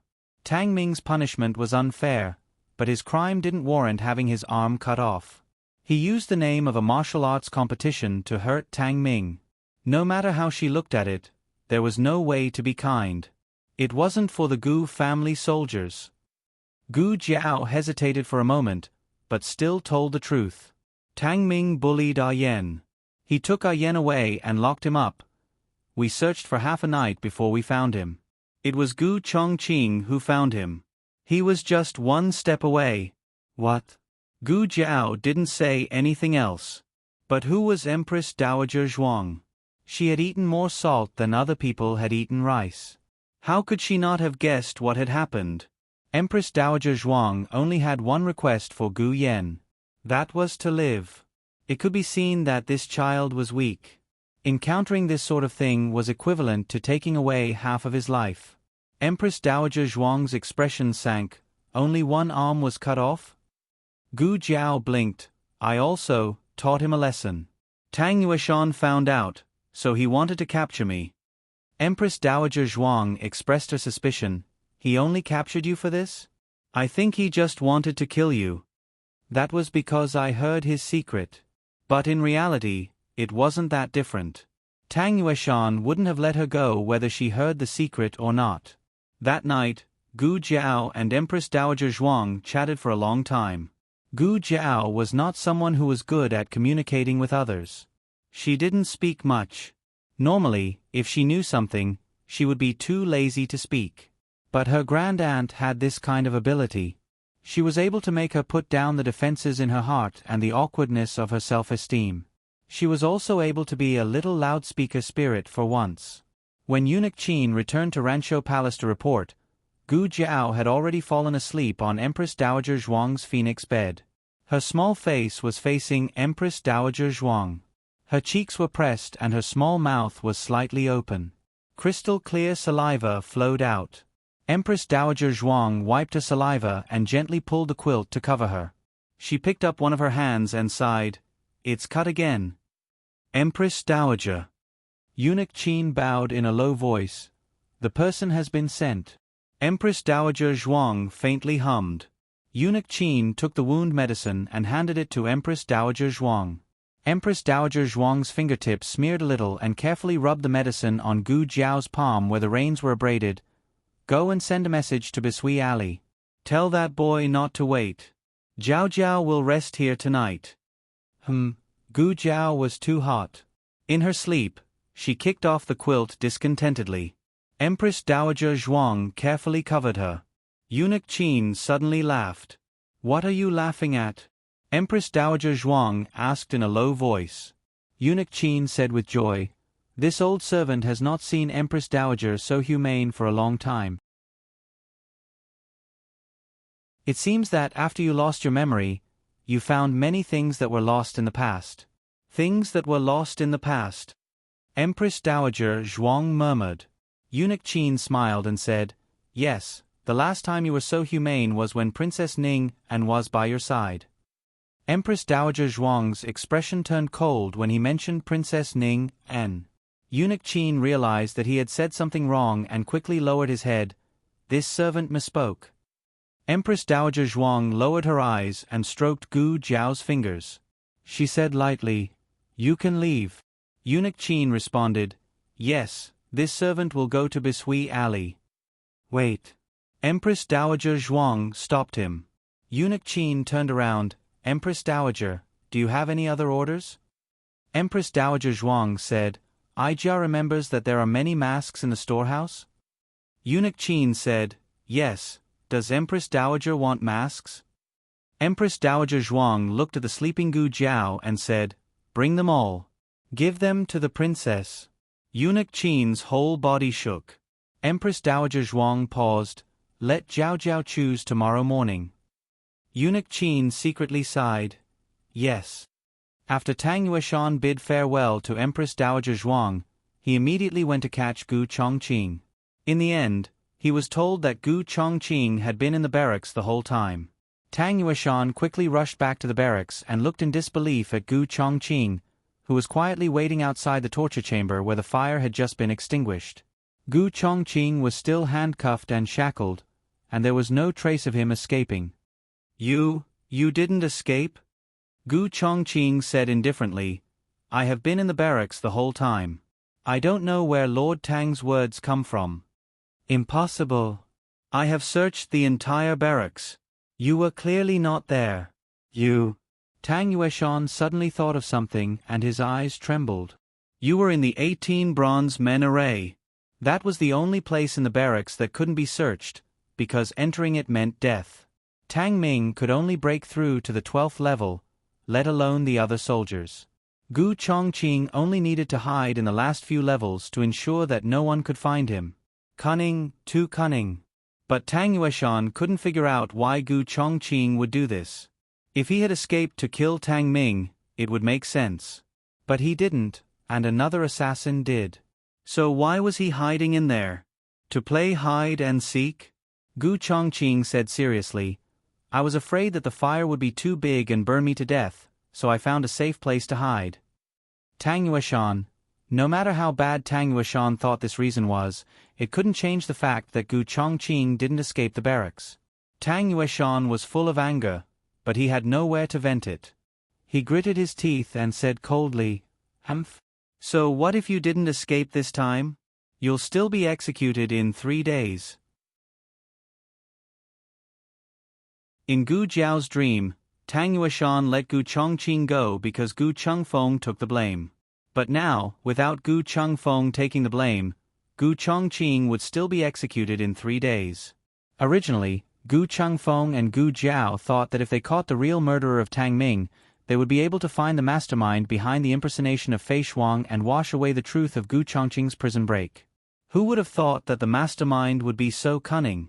He didn't even show himself, but let old Master Tang do it. They wanted to remind Tang Yueshan, hey, your big brother didn't just want to kill that bastard, he also conspired with others to kill you. But who were they to say that? Was it Gu Chongqing's younger brother or sister, or was it an assassin who had been executed by the Empress Dowager? Tang Yueshan wouldn't believe any of them. This kind of thing had to be said by someone Tang Yueshan trusted without a doubt. Tang Yueshan was a very suspicious person, which could be seen from his suspicion that Madame Tang would kill Tang Ming. The next day, Eunuch Qin came to the marshal's mansion. The Empress Dowager wants to see Lord Tang. Please come with me to the palace immediately. Tang Yueshan followed Eunuch Qin into the palace. He was an outsider and couldn't enter the harem. Empress Dowager Zhuang met him in the side hall of the throne room. Empress Dowager Zhuang sat on a chair made of yellow pear wood on the steps. She was wearing a black robe embroidered with golden phoenixes. Her expression was calm and her aura was threatening. Tang Yueshan knelt down and saluted. Greetings, Your Majesty. May Your Majesty live for thousands of years. Rise. Empress Dowager Zhuang said. Thank you, Your Majesty. Tang Yueshan stood up and looked straight ahead. Give him a seat. Empress Dowager Zhuang ordered Eunuch Qin. Eunuch Qin and a young eunuch brought a chair for Tang Yueshan and placed it in the center of the hall, facing the Empress Dowager. Sitting face to face with the Empress Dowager like this made the atmosphere a little strange. However, it was a special honor and Tang Yueshan enjoyed it very much. Empress Dowager Zhuang said majestically, You are my right-hand man. I trust you and won't beat around the bush. I called you here today because of Commandant Gu. Tang Yueshan heard this and his expression froze. Gu Chongqing's incident was a big deal and the palace should have already heard about it. However, he didn't expect the Empress Dowager to ask about it. Empress Dowager Zhuang gave Eunuch Qin a look. Eunuch Qin understood and came forward with a tray. There was a carved dagger on the tray. Lord Tang, please take a look. Tang Yueshan picked up the dagger and looked at it. There was nothing special about the scabbard. However, when he pulled the blade out, he saw a word engraved where the hilt met the blade, Qing. He vaguely guessed whose dagger it was, but he didn't understand why it was in the Empress Dowager's hands. He frowned strangely. This is... Empress Dowager Zhuang's expression didn't change. I found it on the two assassins after they were dealt with last night. Tang Yueshan said, they were Gu Chongqing's men? This official knew it was them. Empress Dowager Zhuang coldly said, you've been in the army for so many years, yet you can't even see through such a clumsy framing. If they were really Gu Chongqing's men, would they carry Gu Chongqing's belongings to commit the crime? Tang Yueshan choked. If Gu Chongqing himself was the one who carried out the assassination, it was possible that he accidentally left his belongings at the scene.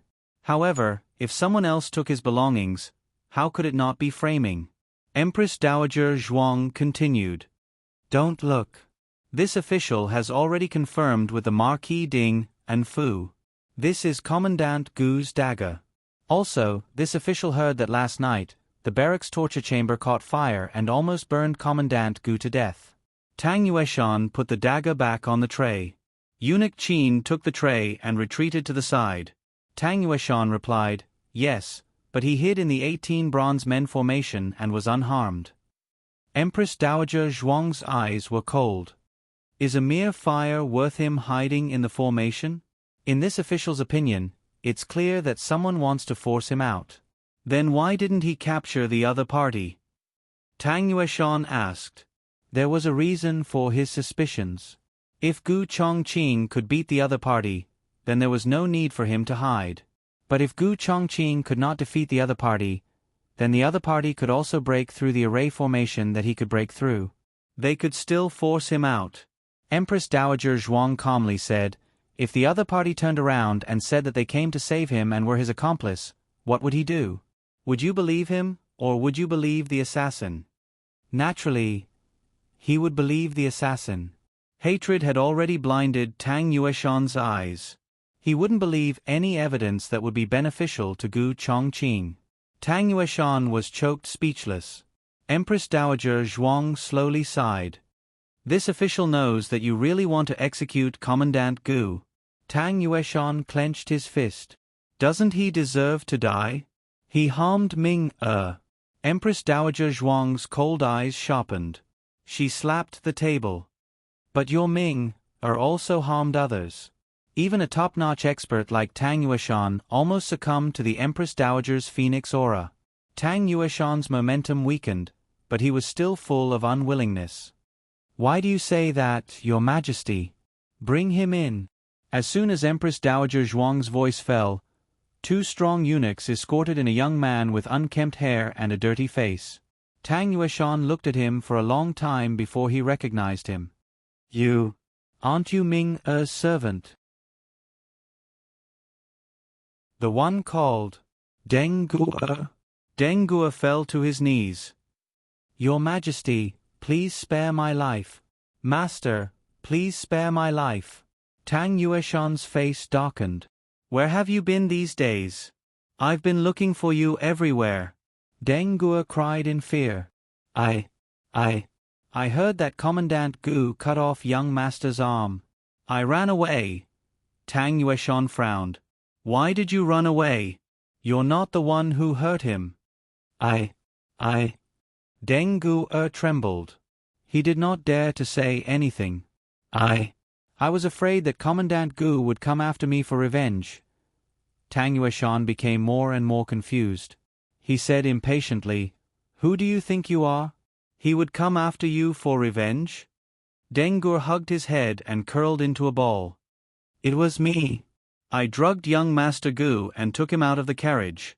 But I was following young master's orders. You can't blame me, Tang Yueshan said angrily. Drugged young Master Gu? What nonsense are you talking about? Deng Guo cried. Young Master kidnapped young Master Gu. He wanted to do something to young Master Gu. It was Commandant Gu who arrived in time. Boom. Tang Yueshan felt as if a bolt from the blue had struck his heart. He was stunned for a long time in disbelief. Suddenly, he lifted his foot and kicked Deng Guo hard. Bastard! Who allowed you to slander Ming?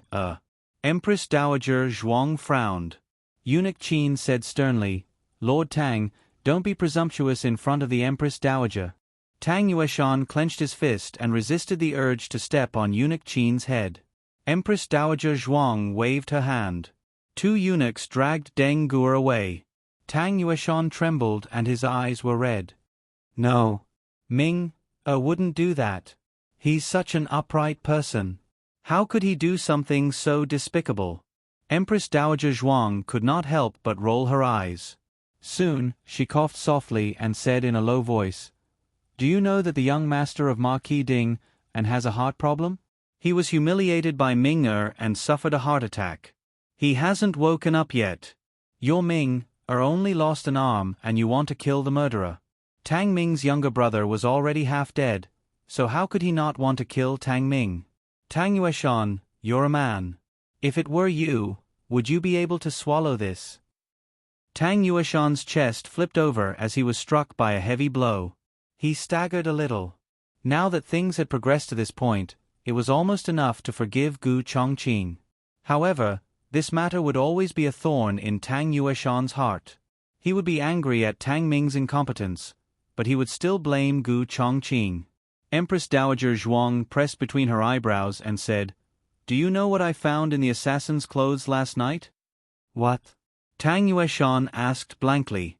Obviously, the blow was too big and he had no interest in the assassin. Empress Dowager Zhuang took out the powder that Gu Jiao had made early in the morning and said without changing her expression, I found a kind of knockout powder. This kind of knockout powder can disturb a person's mind and make them do things that are not normal. I think that Ming might have been plotted against. Tang Yueshan suddenly raised his head. The Empress Dowager was a professional at tricking people. Empress Dowager Zhuang said with a pained expression, I've seen Ming, Although he is a little arrogant, he is not a bad person. Although I have no evidence, I think that they might have wanted to put the knockout powder in Ming-er's medicine when they went to the marshal's mansion last night. They were so skilled at drugging him that I wondered if they had drugged Ming-er before. It was also to find out what happened to Ming-er that I found the servant. This speculation was like a ray of sunshine after a bolt from the blue. When a person was pushed into a quagmire, he didn't have to go back to his original attic. He just had to be pulled back to the ground and he would accept the situation gratefully. Tang Yueshan grabbed the life-saving straw and refused to fall into the quagmire again. Is it the drug? The drug. The drug. Yes. It must be the drug. Ming-er is such a good boy. How could he do such a thing? He must have been drugged. Empress Dowager Zhuang continued, I sent someone to get Commandant Gu's water bag this morning and found that his water was also drugged. Tang Yueshan was stunned. Empress Dowager Zhuang sighed. Sigh, Commandant Gu wanted to kill Ming-er, but he wouldn't be stupid enough to do it in public. In the end, Ming-er is just a half-brother, not his life. Why would he risk his life for him? Tang Yueshan felt that what the Empress Dowager said made sense. He asked hesitantly, So he was also drugged? Empress Dowager Zhuang looked at him indifferently. Yes. Gu Chongqing and Tang Ming were established at the same time. If Tang Yueshan wanted to believe one, he had to believe the other. Would Tang Yueshan believe it? The answer was yes. He would rather accept that Gu Chongqing wasn't the real murderer than suspect that his son was a pervert. At this point, all of Tang Ming's hatred for Gu Chongqing was gone. He only hated the person behind the scenes. He was furious. Who is it? Who instigated the relationship between the Marshal's manor and Marquis Ding and manor? Empress Dowager Zhuang pinched the spot between her eyebrows that didn't hurt and sighed. I also don't have a clue. I killed them too quickly last night and didn't have time to interrogate them. It's also your fault. You didn't explain clearly what was going on. If it weren't for Eunuch Qin finding these things when he was digging a hole to bury the bodies, I wouldn't even be able to find these clues. Tang Yueshan also felt a wave of regret. Yes, why didn't he tell the Empress Dowager more?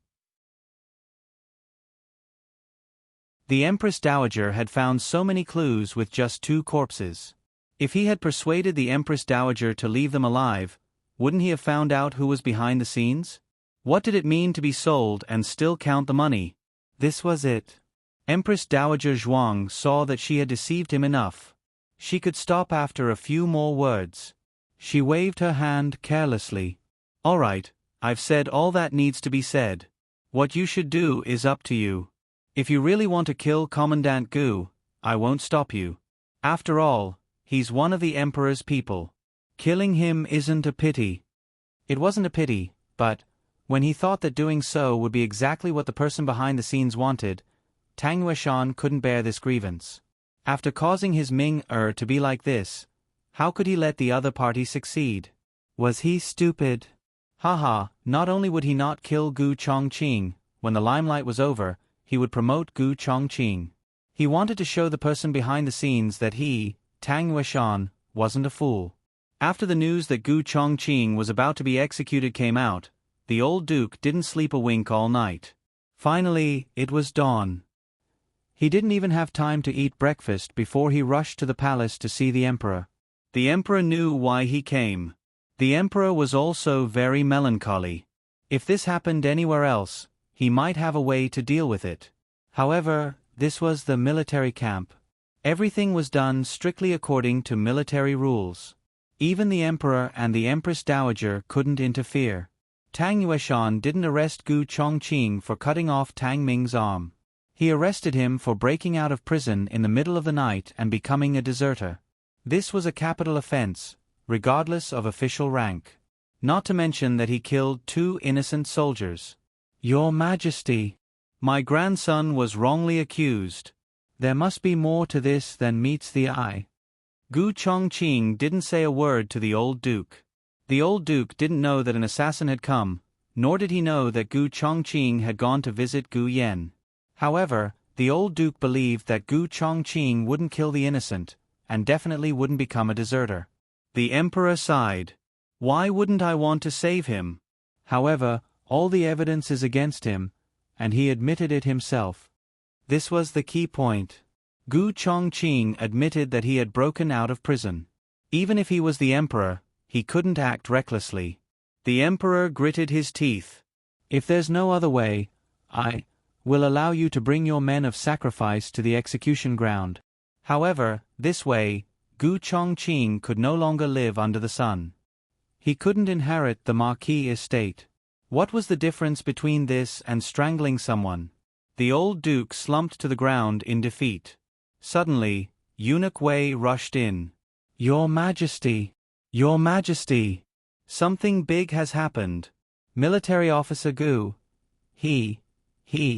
The old duke's face paled. What happened to Chongqing? Eunuch Wei smiled. He's been acquitted. The emperor, the old duke. Meanwhile, Empress Dowager Zhuang couldn't wait to return to Ranshou Palace after finishing today's hoodwinking.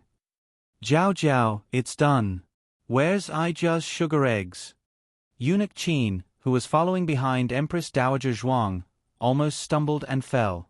You've been trying to persuade me the whole morning, just for a bowl of sugar eggs? You're the Empress Dowager, can't you be a little more mature? It's done. Gu Jiao curved her lips and came out of the small kitchen with a bowl of sugar eggs. Empress Dowager Zhuang rubbed her hands and looked at her sugar eggs expectantly. Jiao Jiao said that she would add 2 more spoonfuls of sugar and 2 more eggs. 2 spoonfuls of sugar. Can you imagine? Empress Dowager Zhuang slurped her lips and looked at the big bowl that Gu Jiao put on the table. In just a second, her face darkened. Empress Dowager Zhuang, didn't you say you'd add 2 more spoonfuls of sugar? Gu Jiao, I did. She just added 2 more bowls of water. Empress Dowager Zhuang, then, what about the 2 extra eggs? Gu Jiao, I also put them in. It's just that it's Mimi's quail egg, the kind with the yolk removed. Empress Dowager Zhuang cried in her heart. Aijia feels wronged. Aijia won't say. Eunuch Qin rarely saw Empress Dowager Zhuang suffer, so he couldn't help but laugh. Empress Dowager Zhuang stared at him with a death stare. Eunuch Qin trembled. The fear of being dominated by Empress Dowager Zhuang in the past hit his heart. His legs went soft and he knelt down. Empress Dowager, please forgive me. Empress Dowager Zhuang narrowed her eyes dangerously. Just when Eunuch Qin thought he was going to die, Empress Dowager Zhuang suddenly raised her hand and pointed at Eunuch Qin. She said to Gu Jiao, Eunuch Qin also worked hard today. Jiao Jiao, make him a bowl too. When Eunuch Qin heard this, he wondered if he was scared silly. Empress Dowager said he worked hard? She even asked Miss Gu to personally cook him a sugar egg? Eunuch Qin hurriedly kowtowed. This servant doesn't dare. This servant doesn't dare. Empress Dowager Zhuang gloomily said, No, you dare. A quarter of an hour later, another bowl of sugar egg was brought over by Gu Jiao. The color of this bowl was much richer, and the aroma of brown sugar could be smelled from afar. Empress Dowager Zhuang said, You eat with Aijia. Eunuch Qin knelt down in fear. Eunuch Qin, eat. Gu Jiao said with amusement. Eunuch Qin looked at Empress Dowager Zhuang with fear. He felt that if he ate, he would die. If he didn't, he would also die. He had to bite the bullet and sit down. Empress Dowager Zhuang said seriously, Jiao Jiao. Someone is calling you outside. Is that so? Empress Dowager Zhuang nodded. In the Imperial Garden. Oh. Gu Jiao raised her eyebrows and walked out. As soon as she left, Empress Dowager Zhuang snatched Eunuch Qin's sugar egg. The dumbfounded Eunuch Qin. Digression. Empress Dowager Zhuang. Wu, Aijia felt wrong today. I need monthly votes to be comforted. The latest chapter of this book is not finished yet. For more exciting content, please scan the QR code below to download the app. Novels are updated faster and more complete. Millions of novels are free to read. Novels with connotations that can't be found online are all available here. https://www.zhbqg.com/89642_826/112399645. HTML Genius memorized this website's address in 1 second. www.zhbqg.com Biku Gu mobile reading website, zhbqg.com. You're tuning in to the Narrate and Escape YouTube channel. Don't forget to subscribe and join us on this journey to catch the most captivating stories.